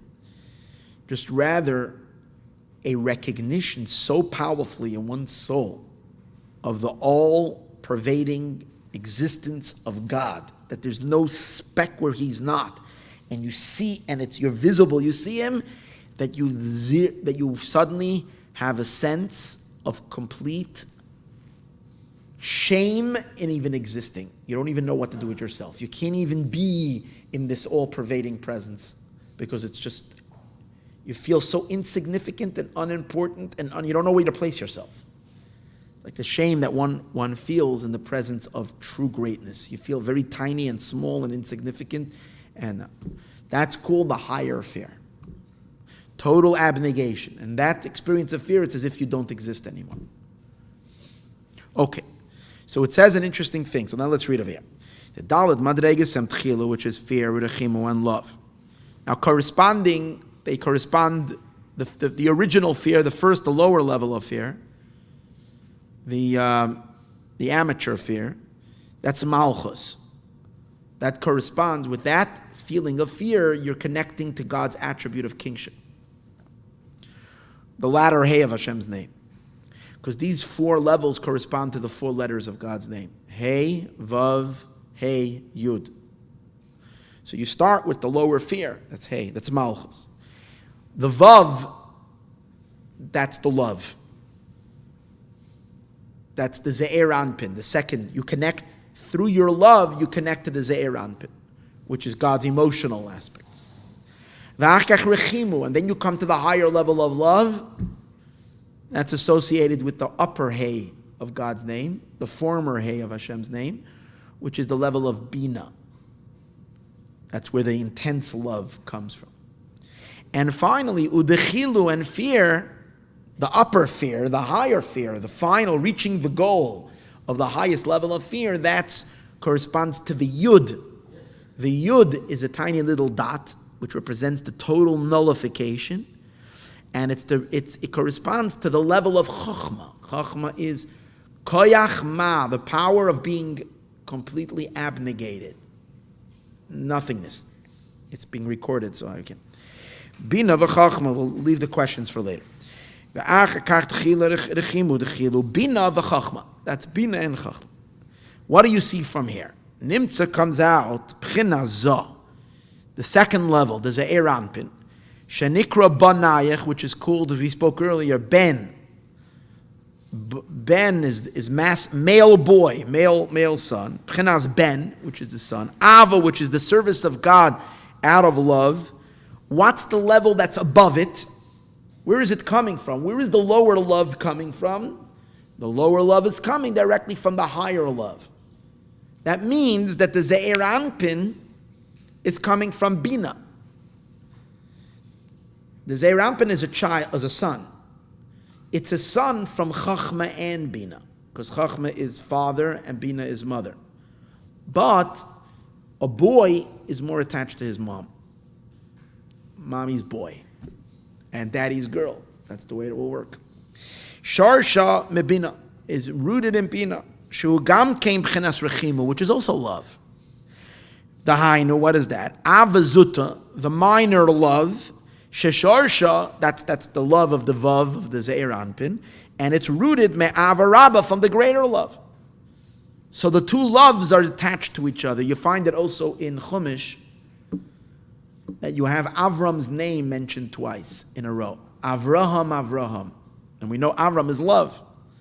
So love, however, both loves are attached to each other. So Avram is mentioned 2 times, one next to each other. You never have in the Torah Yitzchak or whatever, because fear is not. But in the love, because the two fears are not connected to each other. The lower fear and the higher fear are separated by the two loves. You can't go from the lower fear directly to the higher fear. It's the lower fear, the lower love, the higher love, and then the higher fear. But the lower fear, so even though that's at the bottom, now the lower fear is all the way at the bottom. On the lower, Zahashar Lashem, this is the way you enter, this is the beginning. But Malchus, the lower fear, Malchus, Sharsha, its root is Meyirei Allah. It's rooted in Yirei Allah, in the supernal fear. P'chinas Chachma. That's interesting. That Malchus, being the last, the lowest, there's another copy there. Malchus, being the last, being the lowest, is rooted dafka in the highest, in Yirei Allah, in the higher fear, P'chinas Chachma. Shu bittul shalamaylam P'chinas Ava, which is nullification, which is higher than love. We know that Moshe Rabbeinu is considered a greater tzaddik and on a higher level than Avram Avinu.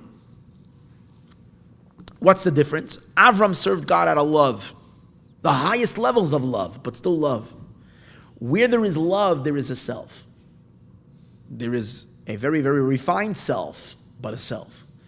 Moshe Rabbeinu served God in complete nullification, abnegation.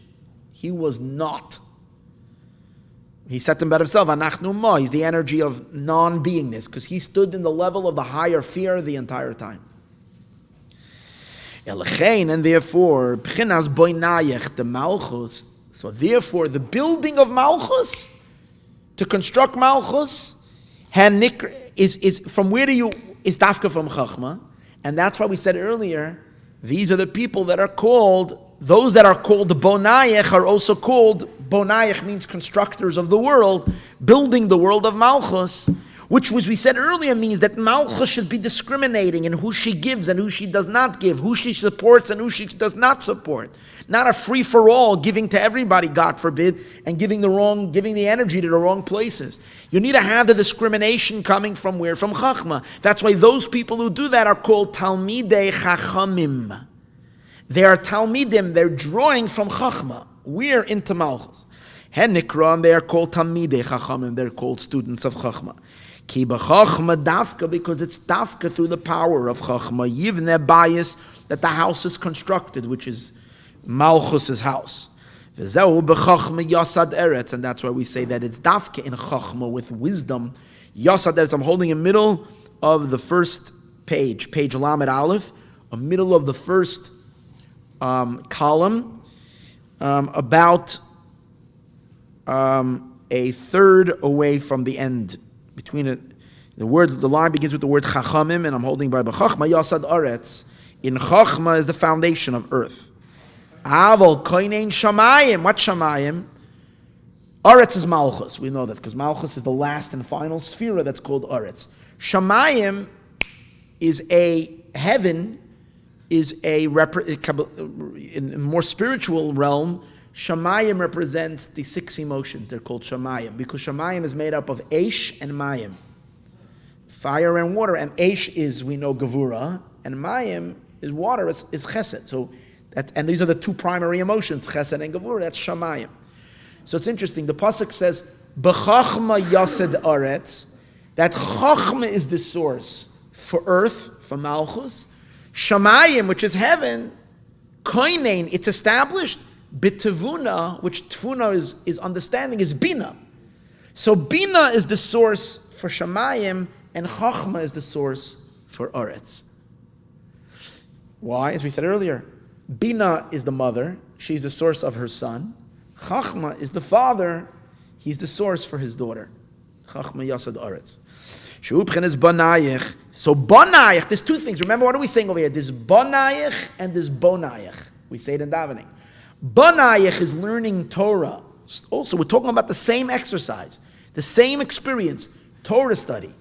But a Torah study that's motivated by love and excitement, pleasure, you love to learn, or a Torah study which you do out of a sense of duty.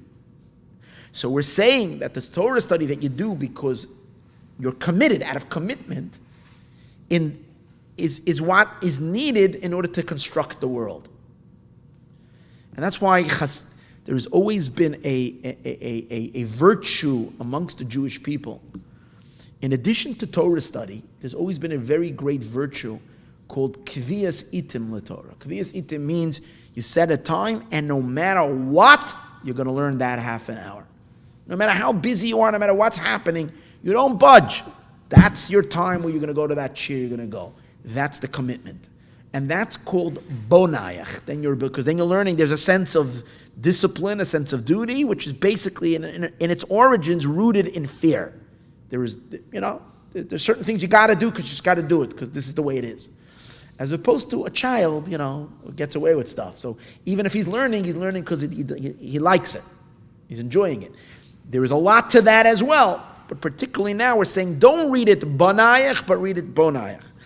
בבחינת בנייך ובתבונה, כמו שכתוב זה גם כן על פי מאמר הזוהר החדש בפרשת אמור, על פסוק וגם אומנה בפרשת וירא ועמדי רמז להבין הטעם שנשתן את יס אדם אין שם. Okay.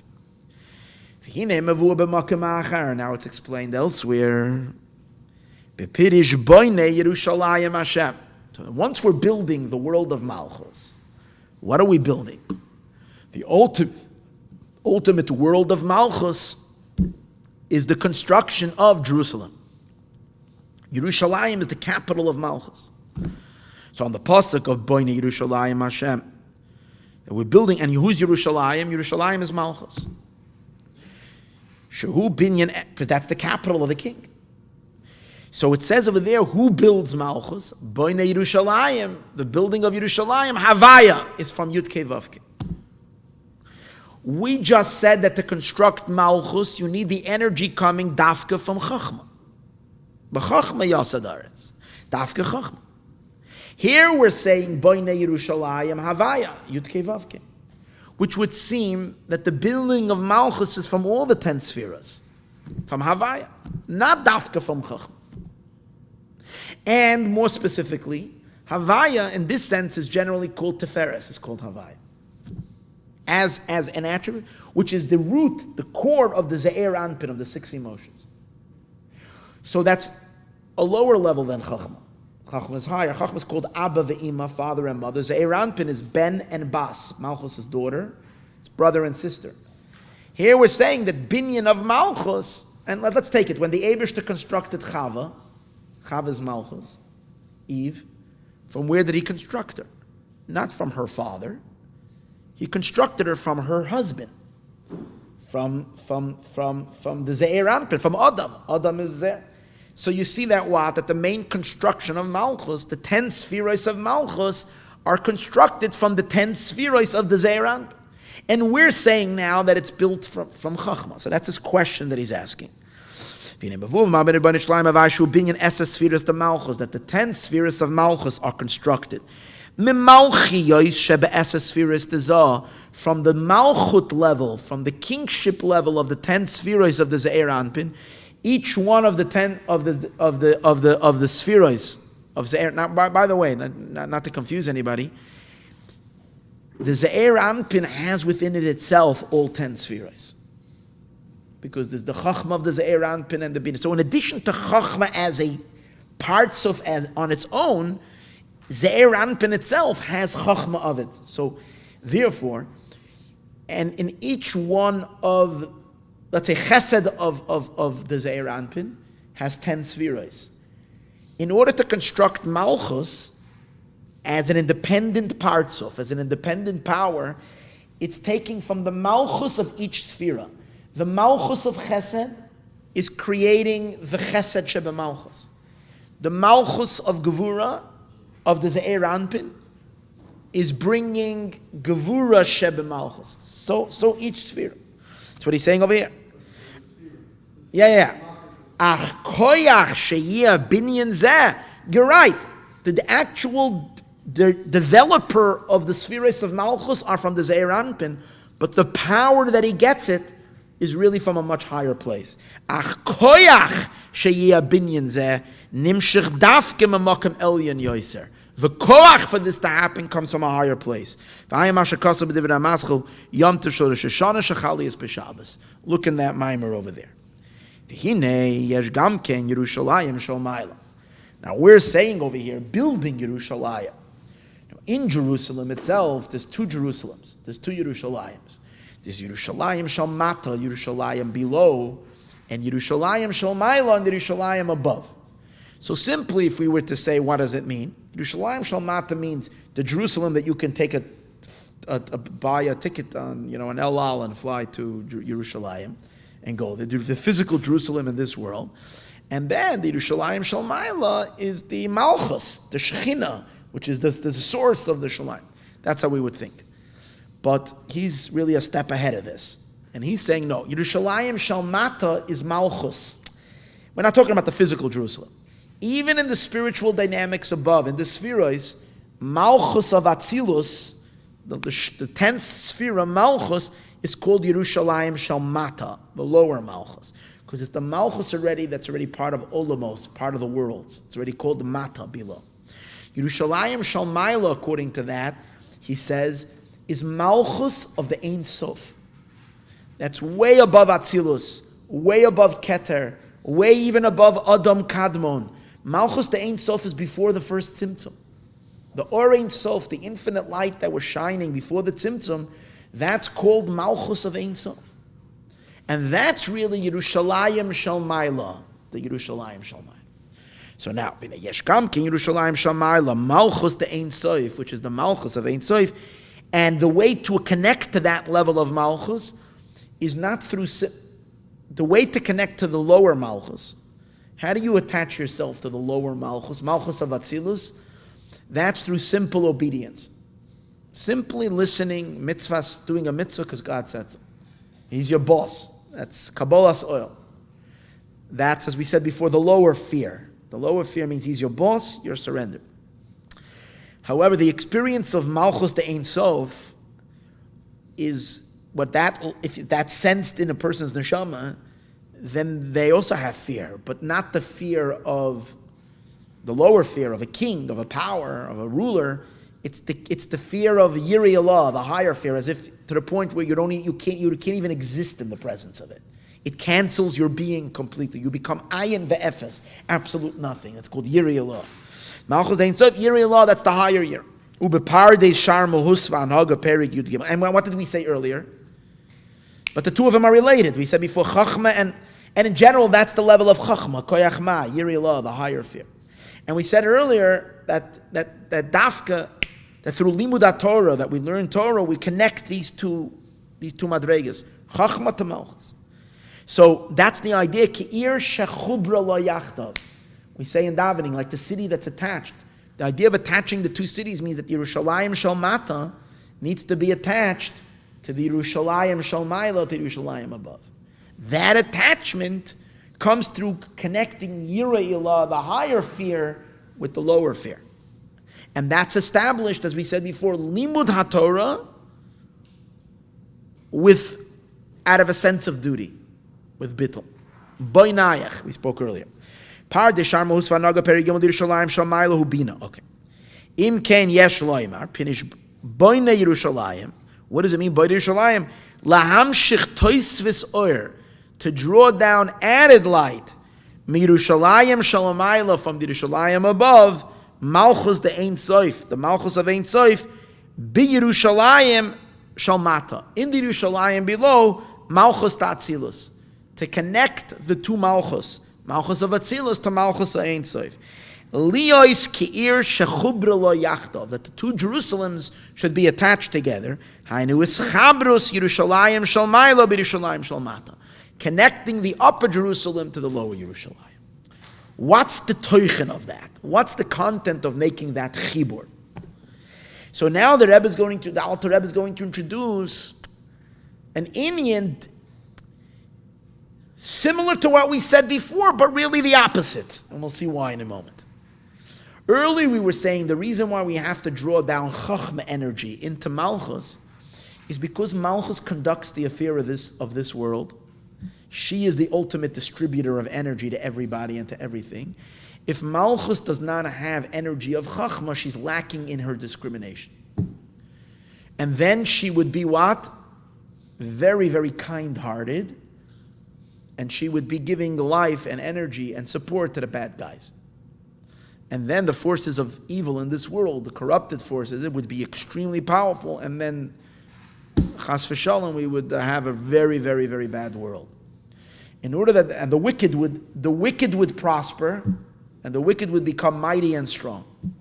So in order for that not to happen, we need to have a powerful discrimination element going on in Malchus, and that is through bringing Chachma. Chachma measures everything based on bittul.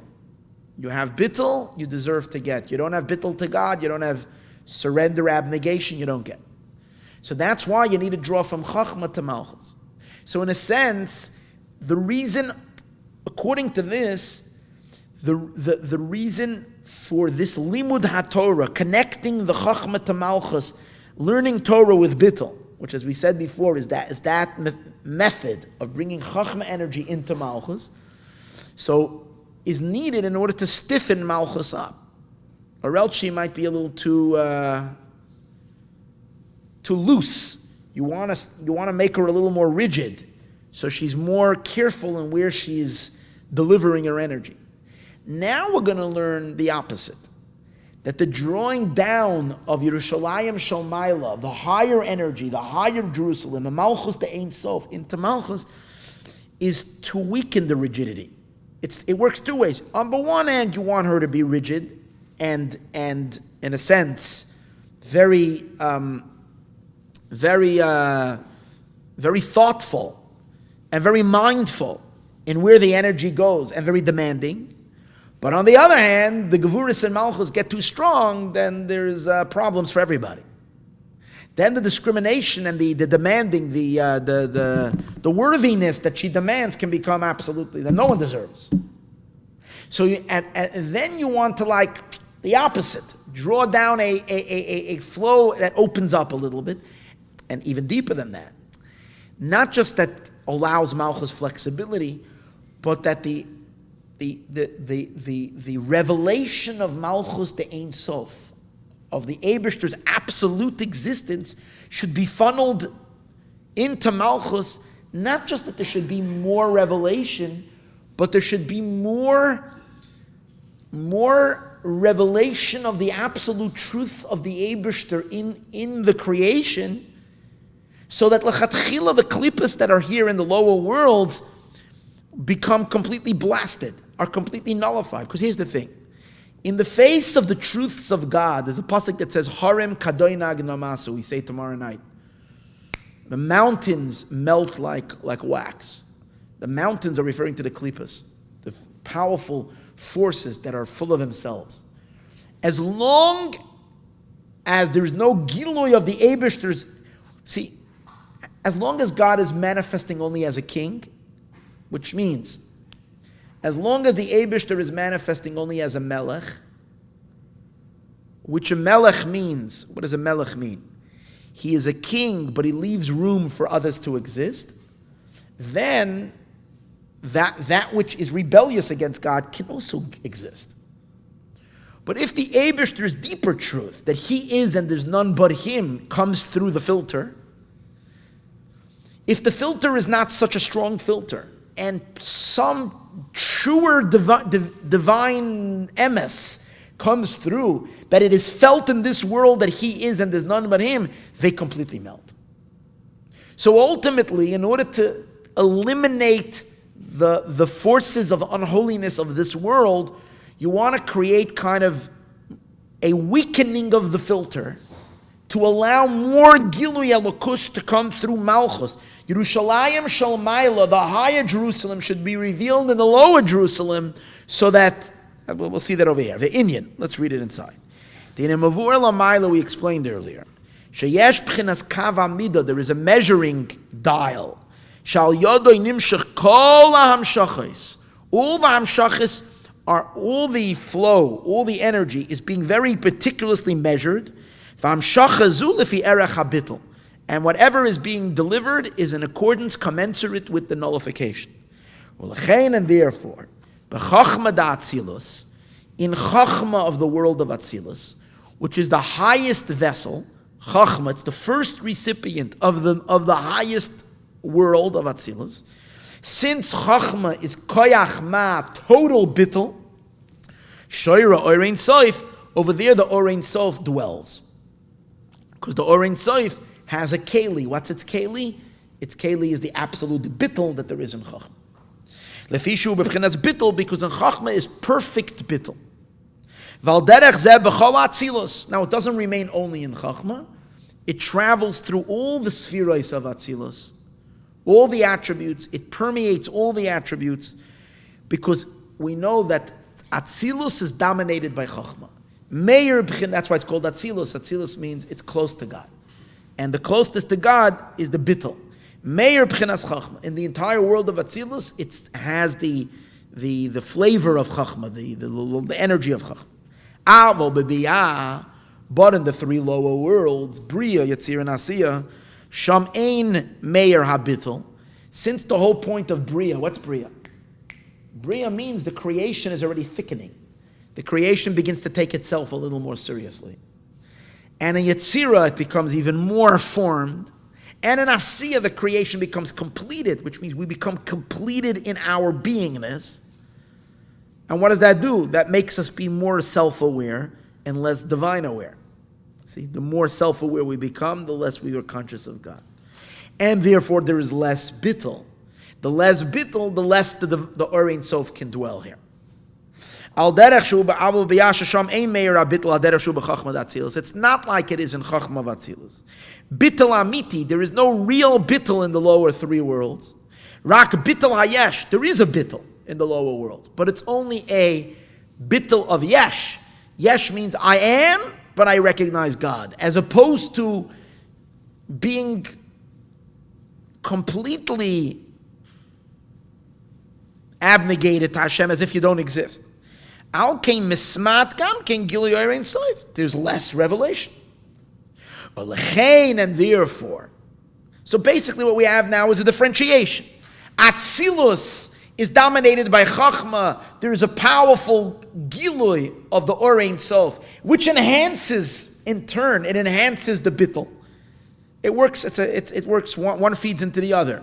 Because they're Batul, that's why the Orein Sof manifests there. Where the Orein Sof manifests, it makes them have even more Bittul. That's the world of Atzilus. But the three lower worlds, Bria, Yetzir, and Asiya, these three worlds are thick. And because of that, Orein Sof cannot reveal itself in them because they don't have Bittul. Because remember we said earlier, the measuring, the deciding factor is Bittul. You have Bittul, there's Ulechein, Pchinas Malchus. Now what's Malchus? Malchus is Atzilus. But Malchus is also the mother of what? Of the three lower worlds. So Malchus acts as the transitioner between the world that's totally Batul and the worlds that are not Batul. That's why in Malchus itself, the degree of Orein Sof is much less than in the higher spheres. Malchus itself has much less revelation of Or Ein Sof in her than the previous spheres. Because Malchus has to serve as the source for the lower worlds, so therefore she is less bittul.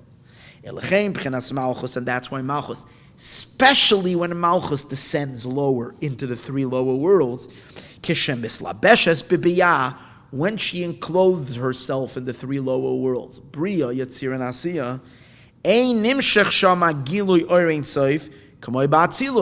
the Or Ein Sof does not reveal itself in the three lower worlds through Malchus. That's the way it is. That's the way it is, the way God set up the system to begin with. That's the factory settings. That's the way God set it up in its initial state. After God created the world, we can change that. It's all up to us. And we have the dials. We can turn it, we can max or we can minimize. We can turn it to max means we can increase the Or Ein Sof flow through all the world. But what we're concerned about the most is that it should come into the Shechina, into Malchus. Because once it comes into Malchus, it will reveal itself down here. And that's what we want. And then automatically, what happens? The worlds are filled with divine blessing. There's an abundance of blessing for everybody, but also there's more awareness of God in the world. Or, God forbid, we can turn it to minus. If we turn it to minus, we decrease Hashem's presence in this world even less rather, than what it is to begin with that Hashem set. It's all dependent in it. That's what he says over here. Even though on the last line in the first paragraph, even though the Maimer Kavamida, this measuring one, Nimdad measures how exactly should be the revelation in each world. Lifi Erikoi, according to the capacity, according to the condition of that world, as we said earlier, in a calls all of this, all of this was in the beginning when God set the system to begin with, as we said before. This is the way Hashem initially set it up. But afterwards, based on the deeds of us, of the lower worlds, yes, shinuyim, that causes fluctuations and changes, bekava mida, in this measuring element. Lepa'amim, at times meir betois vizgilui, at times it shines and it illuminates with added light, begilui, or with more revelation.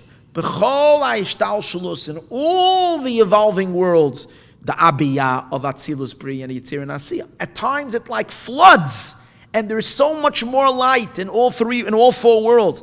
Ayadei is Gabrus, and what causes it? Ayadei is Gabrus lamato, when we down here intensify tshuva, our repentance, umaisim tovim, and our good deeds, v'torah, and when we study a lot of Torah, utfila, and when we intensify our prayers, utzedakah, and when we do a lot of charity, we increase the flow throughout the system. But then chas v'shalom, it works the other way as well. And at times, meir bigirah and yoiser, it shines in a way that it's decreasing. When the generation is not kosher, means when the generation is not doing what they're supposed to be doing. All of this is stated in the writings of the Arizal, bekavana Shabbos, in the intentions, in the kavanah that there is, in the meditations that he gives for Shabbos. He explains over there, Shayadei Chet Adam Arishon, through the sin of Adam Arishon, Yardua Olamos Harbe, the worlds descended a lot, which means they were very diminished. What do you mean they descended? Descended doesn't mean you go higher or lower. It means less godly revelation in the worlds, severely diminished. But afterwards, when Adam Arishon did tshuva, the Shabbos, and also on Shabbos, nitaken, it was corrected. It was fixed. It wasn't fixed completely, but it's a fix, for much better what it was. Now the next time we went like, and the world descended horribly, was when Jerusalem was destroyed. Because Yerushalayim is the capital, that's Malchus. And when God is dwelling in Jerusalem means the Or Ein Sof is shining there. When Yerushalayim was destroyed. What does that mean? That the Or Ein Sof, God himself, God lifts his feet up from this world, pulls in, and his revelations go up higher and higher and higher. Hashem retracts kind of into himself, and he's not communicating and revealing himself in the creation. When Jerusalem was destroyed, the light departed mizun from Zuchre Nukva, from the Sfirot, the male Sfirot, and for sure from the female Sfira, which is Malchus. Like it says in the Zohar, Kutshe Berichu Hashem, HaKadosh Baruch Hu, Salik le'ela departed higher and higher. He pulled out of Malchus, and he pulled out of the Ze'er Anpin, away, above. And because of this, holiness in the world became much weaker, and what became stronger, the Shekhinah that's left down here, is now becoming more vulnerable to that which is negative in the world, and they started kind of steal her energy. As long as the HaKadosh Baruch Hu, the Or Ein Sof, is shining in Malchus, in the Shekhinah, the Klippas are terrified. They can't come close. But when the Or Ein Sof pulls away, and there's still godly light in Malchus, because it's still Malchus, but it's much weaker. And now she's vulnerable for hackers. And that's what happened. They hack her, and then Rome becomes so powerful. That's when Tzur, the sages say that the city Tzur is the antithesis to Jerusalem. When did Tzur become powerful? When did they rise? When Jerusalem fell. Which means it says further from the destruction of Jerusalem. So now what's our avodah? Our avodah is Boneich Yerushalayim. We need to reconstruct Jerusalem. Which means what? How do we build Jerusalem? Bringing the Or Ein Sof back down into Yerushalayim. What is that going to do automatically when we draw Boneich Yerushalayim, Binyan of Yerushalayim, connecting the upper Jerusalem to the lower Jerusalem? The Or Ein Sof flowing back down. Binyan Yerushalayim. Lahamshich toisvis or bebchenas malchus. To add more light in Malchus. Makar debiyah, the source of Bria Tzir Nasiyah. At sheyeh gam lamata gilui Or Ein Sof mamish. So that there should be down here below the gilui of the Or Ein Sof. Now when is that going to happen? That there's going to be gilui Or Ein Sof, revelation of the Infinite One down here? Well, it says when Mashiach will come. Suddenly God will turn on the lights, and we will be filled with such powerful godly awareness that we will all be running and looking for a cave to hide in. So I have already my cave, and I'm not telling you where it is, but you better go find yourself a cave fast. It says people will run into caves, into the clefts of rocks. Because of the dread of God. They're not going to know where to go. They're going to run and hide. There's going to be such a powerful revelation. So what's happening? You realize the difference between his two pirushim? And this is Binyan Yerushalayim. Binyan HaMalchus. Boneich. Al Tikra Boneich. Elo Boneich. Building the world of Malchus. What's the difference between the first pirush and the second pirush? His first pirush that we had earlier was that the way, in both of them we do the same thing. We accomplish it through Torah study out of a sense of duty. Not Torah study because it's geschmack. Learning Torah because you have to learn. In both cases, it's through that level of Limudei Torah. But the inyan that we're accomplishing in Binyan Yerushalayim is two methods, two inyanim.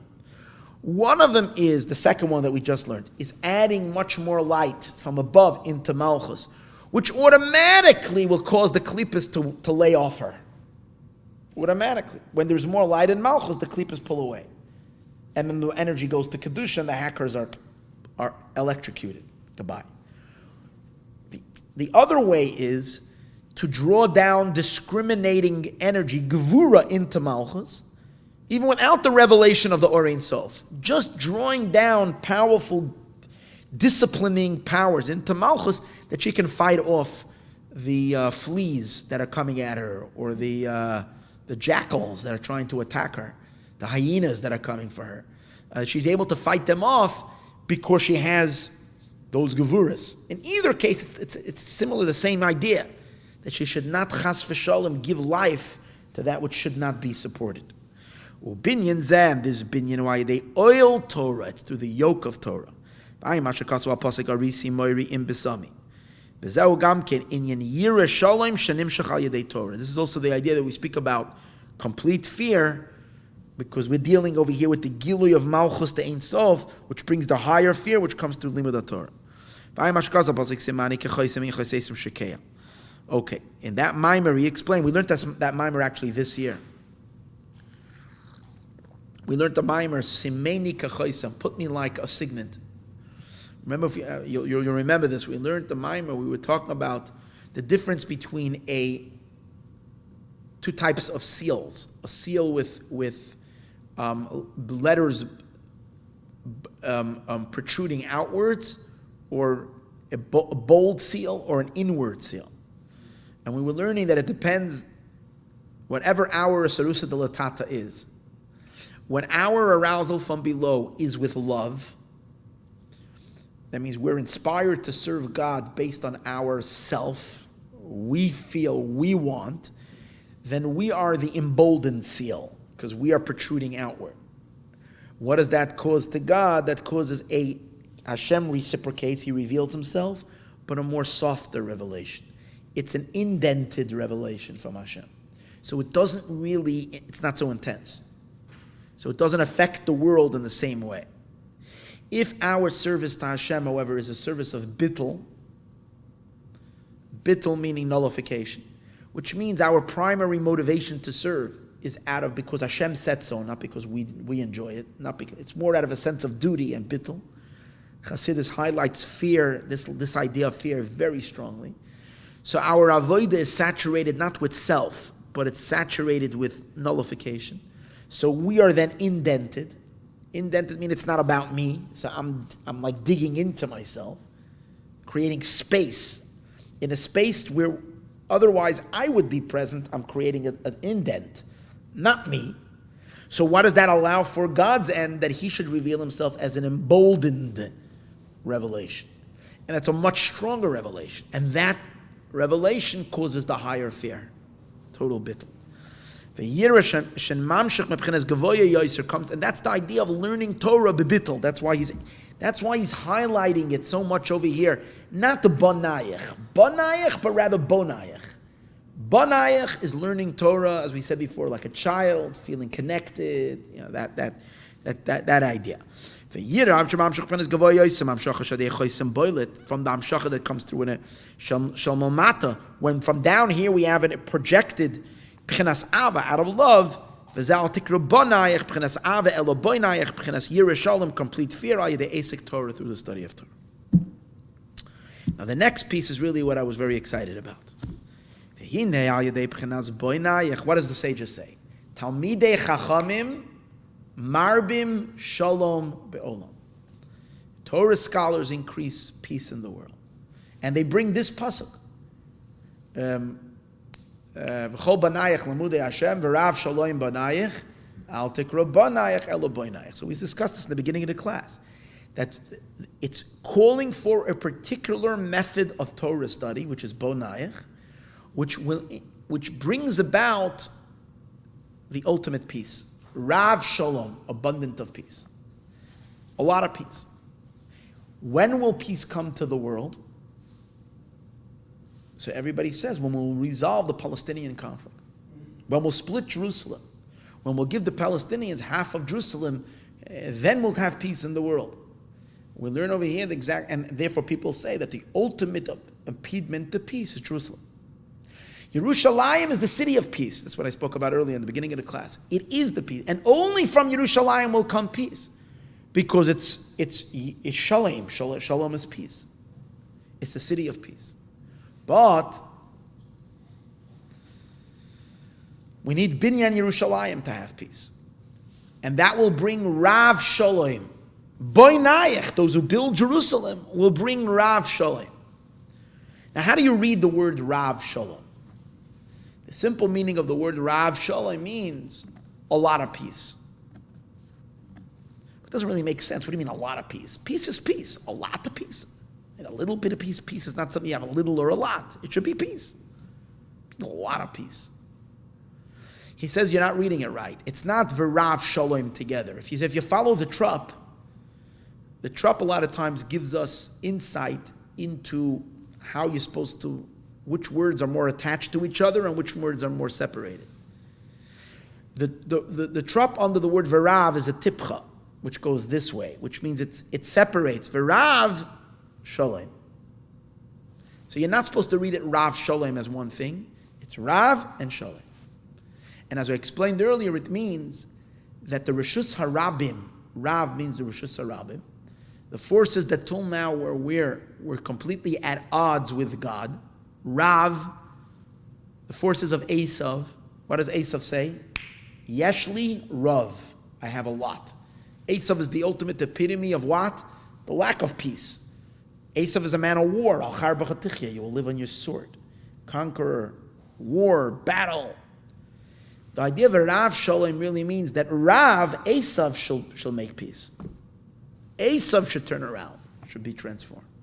Kalipa should become aligned with holiness. Conversion of darkness to light. That's the meaning of Rav Shalom. And that Rav, from Rav should become Shalom. The opposite. That idea that should happen requires this correction that we spoke about earlier, the Boneich type of thing. This brings Rav Shalom. From the power of Rav, Nasa Shalom becomes peace. And that's why the song, the trup on the word V'ravu Tipcha, is the song of a Tipcha. Which explains the reason it is that way, so that it should be clearly understood. But that when we say the word v'rav, it stands on its own. When you know the reason of the word understand the meaning of the negina, of the song, of the note of the tipcha, it comes to end something and separate something. If the tipcha, which is this song, if this was not mavdil, if this was not separating, then it would have been read v'rav shalom, that Rav and Shalom are together.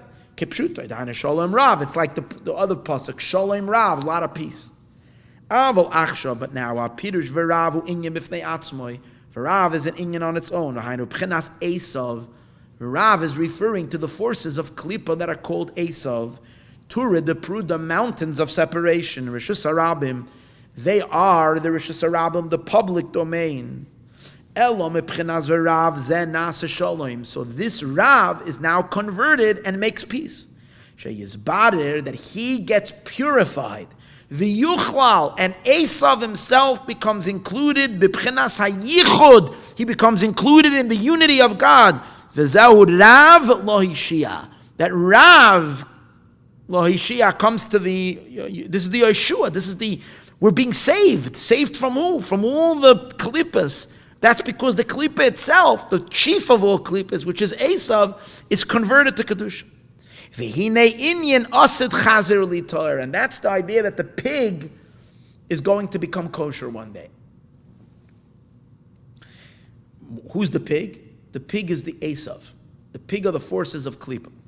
The Ineksiv, it says in the pasuk, Yecharsemena chazir miyar. Yecharsemena means they will trample it, I think, or destroy something completely. Who?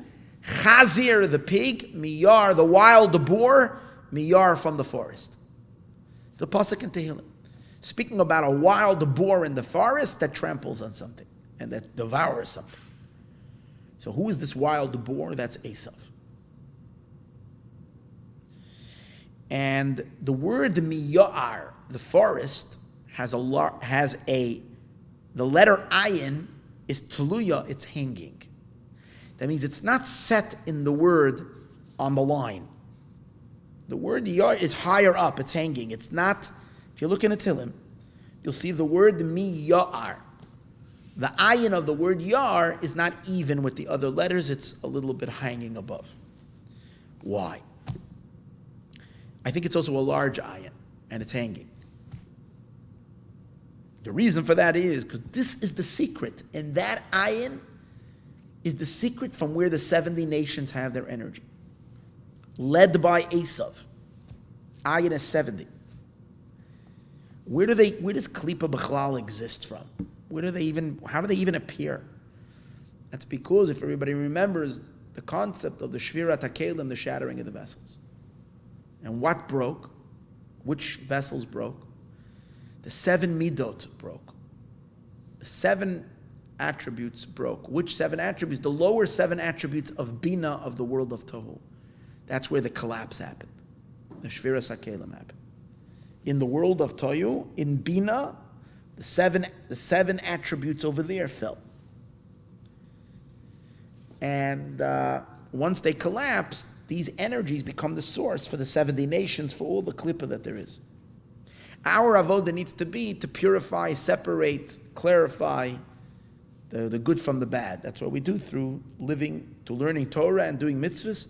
We separate good from bad. This pasuk that's speaking about the chazer, the wild boar, which is Esav, where does he have his energy from? He gets his energy from this ayin. Ayin is 70. And if you reduce it to single digits, ayin is 7. It's the 7 midot. That's the source of this 7. And the reason why it's a large ayin, because it's the 7 midot of the world of Tohu, which was large.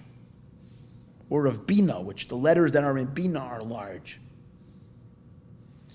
These are the 7 lower attributes of mother of Bina. That's where the shattering of the vessels took place. In the name Sag. We discussed this many times, that there are 4 manifestations of God's name: 72, 63, 45, and 52. These are all the numeric value of Shem Havaya when you put in the Milui, the hidden letters. 52, 45. So each one of these numbers are associated with this whole process of Tohu and Tikkun. The broken vessels that are down here in the world that need to be rectified as they're manifest now are associated with the name Ban, 52. The source from where the broken vessels came from the world of Tohu, where the energy was very intense and that's why it collapsed, that's 63. So 63 is the primordial world of intense godliness which caused the collapse. So 52 is after the collapse. 63 is the source from where it collapsed from. 45 is the power of Tikkun, Koach Ma is 45. The power that corrects the sparks. 45 fixes, so the way it works is like this. 45 fixes 52, and then elevates it to 63. And once that's accomplished, then 72 can be revealed. Because that's when that's already happens afterwards. That's the world of Mashiach. Post everything is the revelations of the realms of 72. You want to do with the numbers, but it has to do with the various different divine lights. B'Shem Samach Gimel Shebebina, Zayin Malkin de Toyu, the 7 kings of Toyu. Mash Enkim B'Chachma, which we know in Chachma, Lo Yoya Shviras HaKelim. In Chachma, because Chachma is Bittel. There's no Shvira in Bittel. Kamashakasav Yamusu V'Loi B'Chachma. There's no shattering in Chachma. V'Zeu Gam Ken Inyan Ayin Rabasi de Shema. If you look in the word Shema, you have a large ayin. What's that big letter doing in the Shema? An oversized letter of ayin. Why? Because what are we doing when we're saying Shema? Shema is really our declaration of God's unity. It is. And we do it twice a day because we're living in a world that's not unified. We're living in a fragmented world. And each and every single one of us, every single day, needs to go out into the fragmented world and take some of the materials of this fragmented world, put it into our basket, and bring it in. When we say the Shema, bring it into the unity. That's what we're doing. We're bringing from the outside scattered world into the world of unity. That's what it means to be Jewish. And we say Shema. That's why in the word Shema we have the large ayin, because we're lifting the sparks from the scattered world, from the world of 52, back to the source of the 7 midot in the world of Bina, of Tohu, where they were large, 7 midos, ayin, the large ayin. We're lifting everything back up to its source. That's the ayin from where we're bringing it to. Shem ayin. Hold on over here. And he explained why it's a large letter, because we know that there are 3 size letters. There are small font letters. Most of the letters are in the Torah are middle size. And then sometimes we'll find a little letter in the Torah, like the bays of not the bays, the aleph of Vayikra, for instance, or the chaf of the word lifkosa. So these are small letters. And then sometimes we have a large letter, like the ayin of Shema, or the dalet of Echad. It's a large letter. So it's explained like this. It all has to do with different dimensions of existence. The large letters are in Bina. The middle regular letters are in Tiferes and Ze'er Anpin. Small letters are in Malchus. Since Torah Shebiksav is in Tiferes, the written Torah is from Tiferes, that's why most of the letters in Torah Shebiksav are regular sized letters, because Tiferes are regulars. But sometimes there's like some things from a higher world that are there. They fall into the Torah. Suddenly something from above the Torah falls into the Torah. Right? That's the idea. It's cool. In any case, but when we fix the Shviras HaKelim, when we fix the shattered vessels, Shazau Pirish Shem Ban, we're elevating from the name 52, Veresh Peiches, and we're elevating Shazau Pirish Shem. The word here's a good secret. People like cool stuff, so I'm giving you cool stuff tonight. The word Shema comes from the word Shem Ayin. Shem, Shin Mem, Ayin. What's the Shin Mem? Let's do the gematria. Shin Mem. Shin and a Mem is how much? 340. Yeah, 340. 340 is the exact gematria of 288. How many sparks of holiness are there? When the sparks shatter, 288. That's the amount of sparks. And it's rooted and it's related to which name of God did we say earlier? The shattered vessels, to the name of 52. So let's take 288 and add 52. 288 plus 2 is 290. Plus 50, 340. So watch this.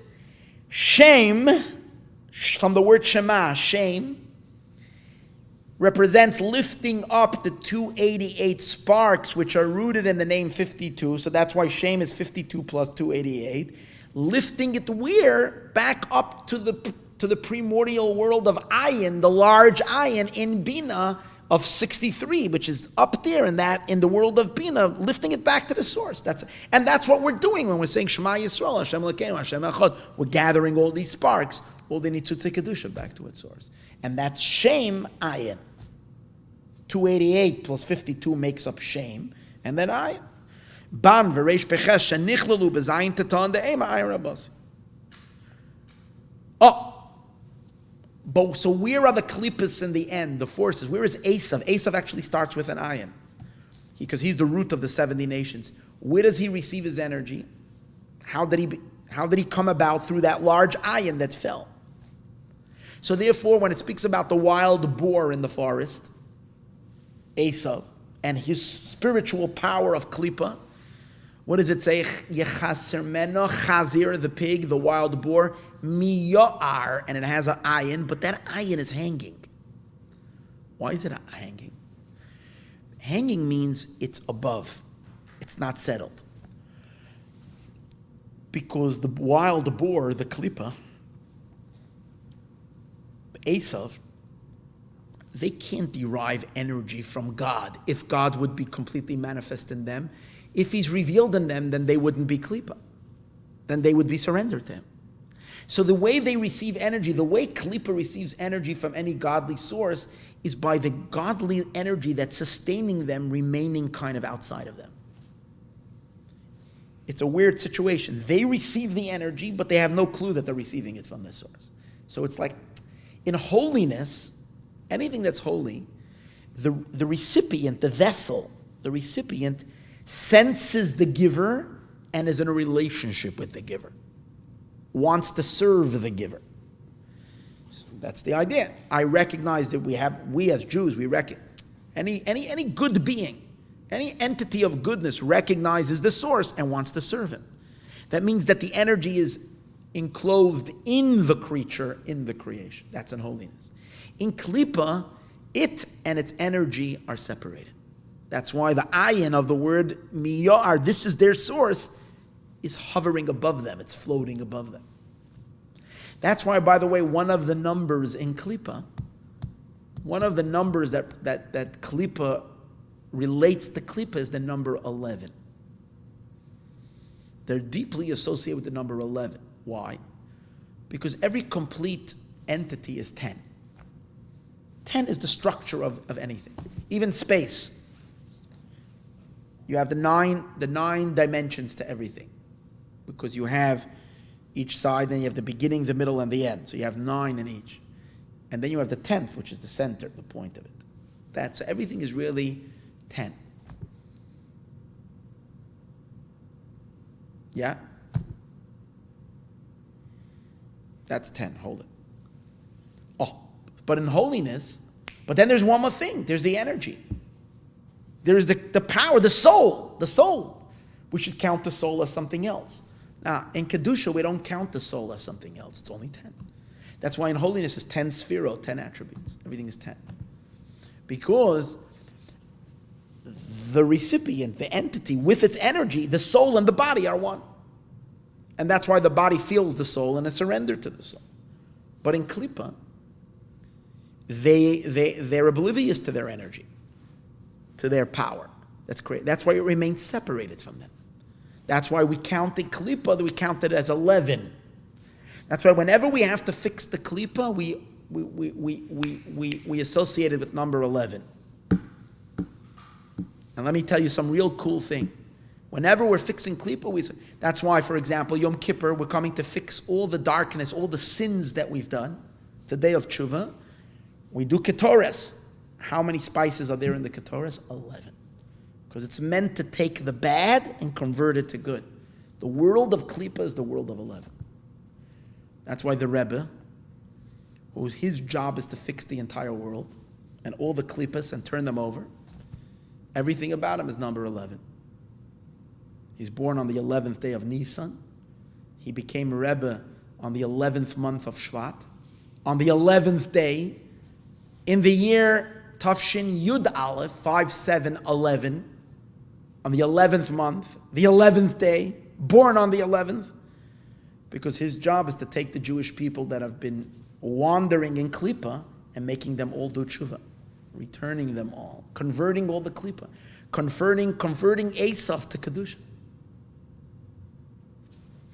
Taking all the klippas and converting them, as we're going to see in a moment.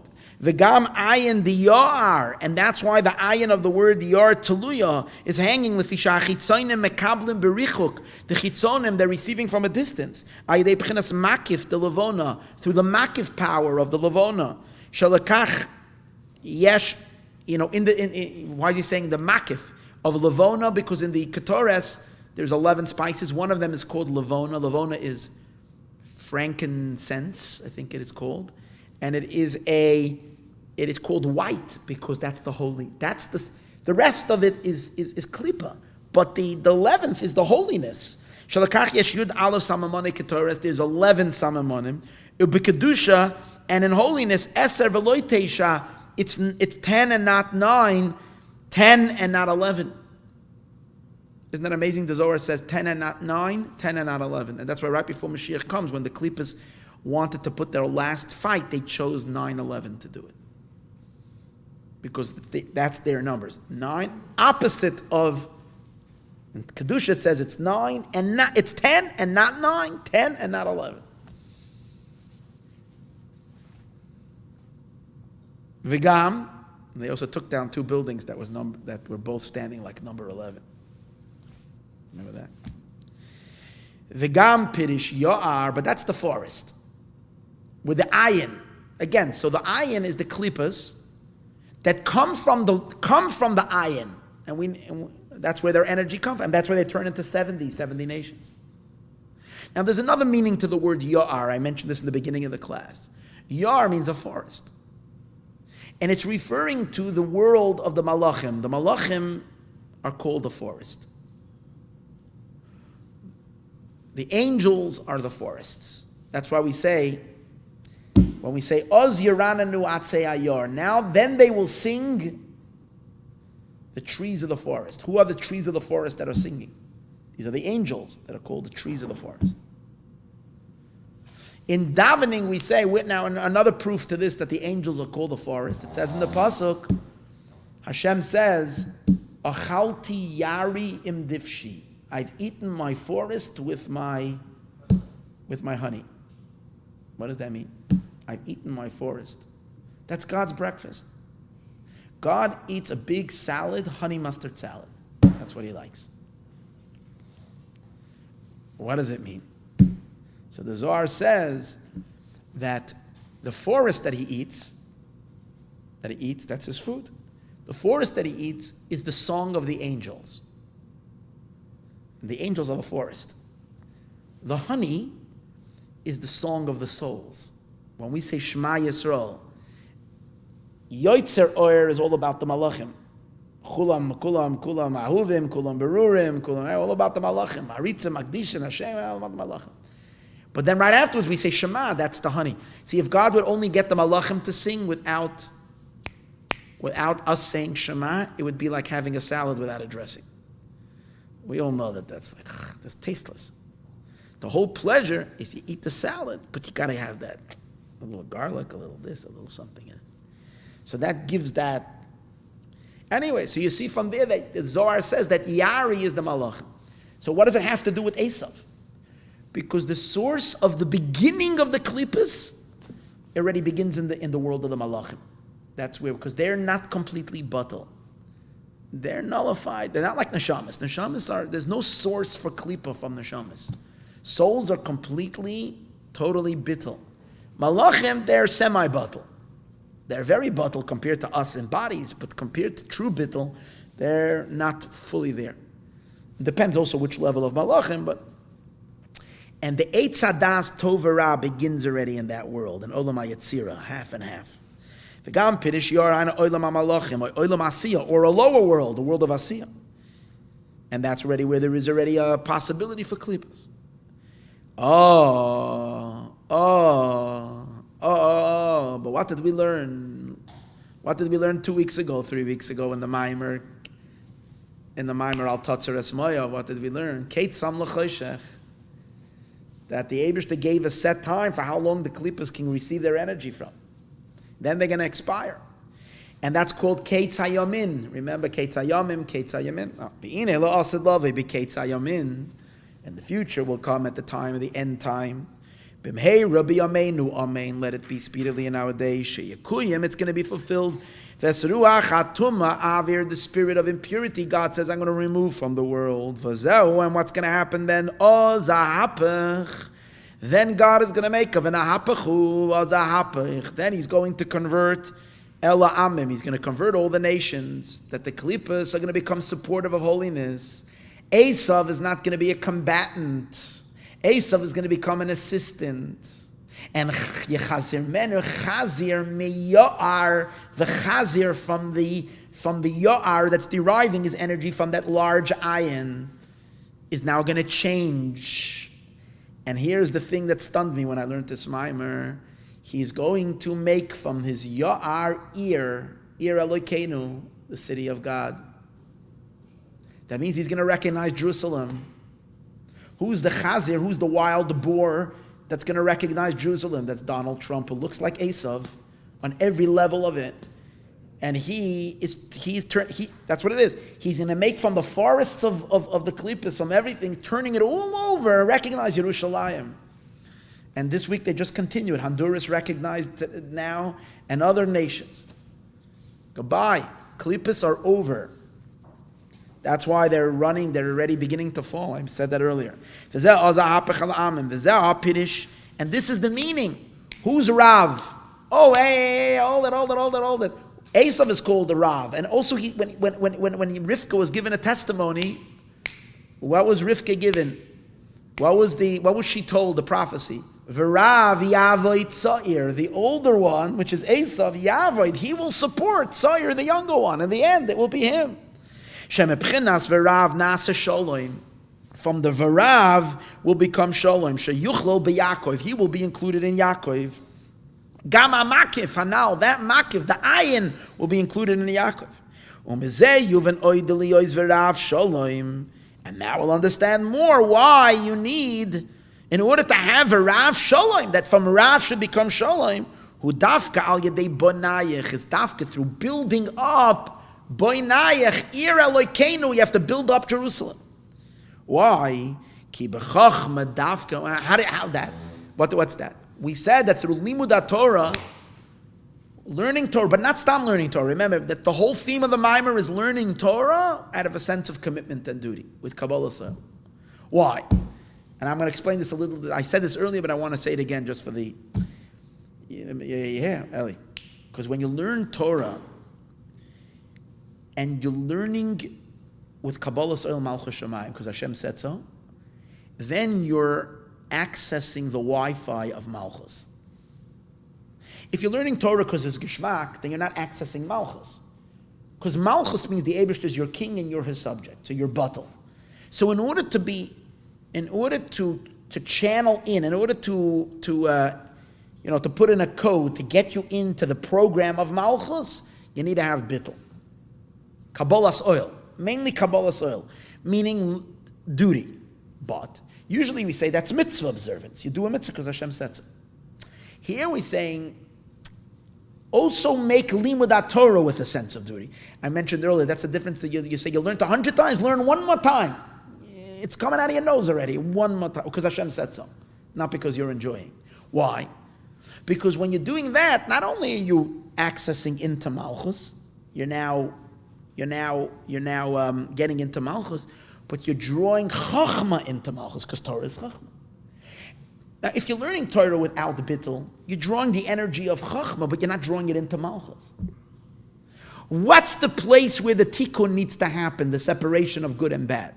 In the worlds, in the creation, which are all the Malchus' territory. Malchus is the source of creation. So when you want to do a Biur, this is the whole point. When you want to do a Biur, you want to fix Esav. You want to fix these inyanim in this world. You want to do a separation. The good and the bad should separate. Rav Sholom, so that you can then take the Esav himself and convert him and flip him over to Kedusha. How will you do that? You need Chachma. And Chachma is responsible for this Biur, for this discrimination. This is good, this is bad, this is right, this is wrong. This has bittul, this doesn't. This is all the tikkun that needs to be done. And the reason why Chachma can do the Biur, because they have no power on Chachma. Because what did we say before? Where did the Shviras HaKelim start? In Bina.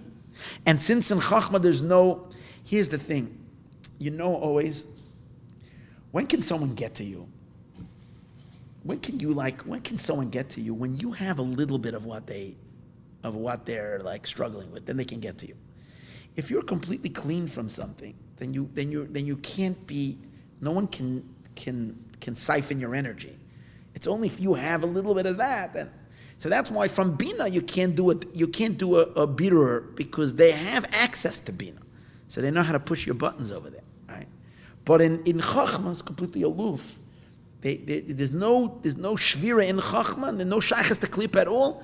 And that's why it's able to do a perfect surgical tikkun there. They can only take from the Ya'ar, from the forest, Zayin, Tatan, the aim of the 7 lower powers of Bina. Chachma does the tikkun. And from the Ya'ar, Ir becomes a city. Which city? Ir Elokeinu, which is Yerushalayim. Look over there.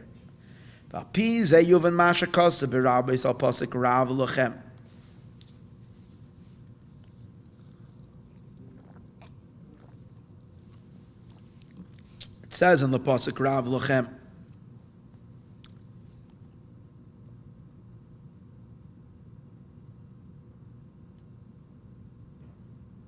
So it's interesting. I'll share with you in another nakuda.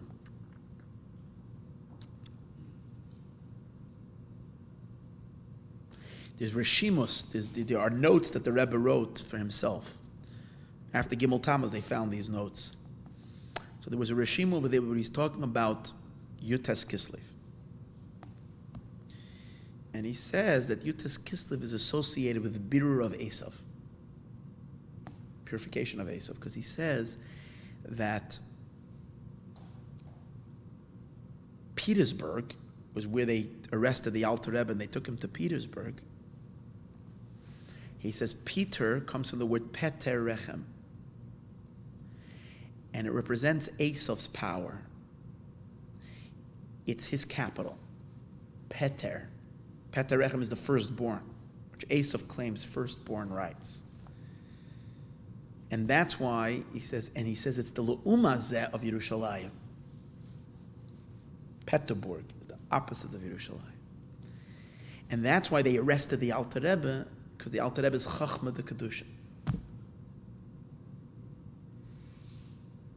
But in the end, that's he explains the victory that he won over them and defeated them. We said before that the Biur of Esav can only come from Chachma. Whose Torah is the Torah of Chachma? Think about it. In addition to this, that the Alter Rebbe was the founder of Chabad, but basically, if you learn the Alter Rebbe's Chassidus, you will see one recurring theme throughout all of his Chassidus. Bittel, bittel, bittel, bittel, bittel. Chachma koyach ma. Bittel, bittel, bittel. You can have so many different shiurim and classes highlighting one thing. Do it not because, it's not just inspiring to learn to daven. Do it because God said so. Everything is kuz Hashem. It's not mitzad you, mitzad the Eibishter. Every mimer, it's from you, no matter which way you slice it. He always comes back to that ultimate. It's not about what, it's always about bittul. Because he's the source of that. His neshama is a neshama coming directly from Chachma of Atzilus. Total bittul. And he's the one that does the bitter in Esav. That's why he had to be arrested, go into their cellars. That's why the announcement on Yerushalayim, which is again, happened on Yutes Kislev. It was in Yutes Kislev, the victory of Kedusha over Esav, over Ir Elokeinu, over the city of Rome. Rome was Esav, defeated the Beis HaMikdash, burnt down the Beis HaMikdash. It's amazing. Based on this, we'll understand Masha Kosov Barabbis al Pasik Rav Lochem. On the Pasik Rav Lochem, again, Rav, which is the power of Esav, that you have to make Lochem, you have to make it yours. You hear the words? Rav Lochem doesn't mean it. Oh, you sat around the mountain a long time. Rav Lochem. What does that mean? And it says, you were sitting by, Moshe Rabbeinu says to the Jewish people, you were sitting by the Har Sinai already long enough, Penu Lachem Tzafayna, go to the north. So Chazal say, Ve'ein Tzafayna ela divrei Torah, go to the north, go learn Torah. V'hainu. What's the idea? You're going to the north means, on the north it also says, Mitzafayin tipasei charahu. Who's in Tzafayin? The northern side. The lands of Esav are in Tzafayin. And it says in the pasuk Mitzafayin, from the north will come actually Russia is to the north of Eretz Yisrael. Mitzafayin. Penu lachem tzafayna. Now another thing but it says go to Torah. From the north comes gold. And we know that between gold and silver, gold represents fear, and silver represents love. Nichsoif nichsafti, longing. B'chinas yira, yiru es Hashem. Reishis chachma, yiras Hashem. V'hu b'chinas Torah, and that's why by Torah it says, it mentions gold. Hanechmadim mizahav u'mipaz. Paz is also a type of gold. And that's why it also says it. Chachma im ein chachma ein yira. What's Torah? Torah is chachma, yira, fear. The ikr b'chinas zahav u Torah shebal peh. And the main zahav is Torah shebal peh. Shu b'chinas kamaylas hazav ala kesef. Because b'makamacha ben yebinyan yebinan yisera nitna be'isha. Ukinyan arevim alai divrei soifrim. Shchera and even ava v'soifru b'chinas chachma. Shu b'chachma is b'dit. So shaykh to that. That Rav should be yours, conquering the Rav. It gives you the ability to conquer your nefesh Bahamas, to conquer the klipa, to weaken it, and to turn it over. Okay, this last tool here I managed to prepare. This end, I didn't really do it well, and I want to go over this Be'ezus Hashem. What does he mean over here with Pinu Lechem Tzafoina? And finish this Be'ezus Hashem next week, Thursday night. You will all, Be'ezus Hashem, tune in. It will be already in Yerushalayim next week. Okay, everyone. L'chaim. All your questions, roll them out now. This is the longest you've ever sat in the last 6-7 years. Hold on, let me just first shut. Let me shut the. And you weren't sleeping tonight either. That's another thing. That's good.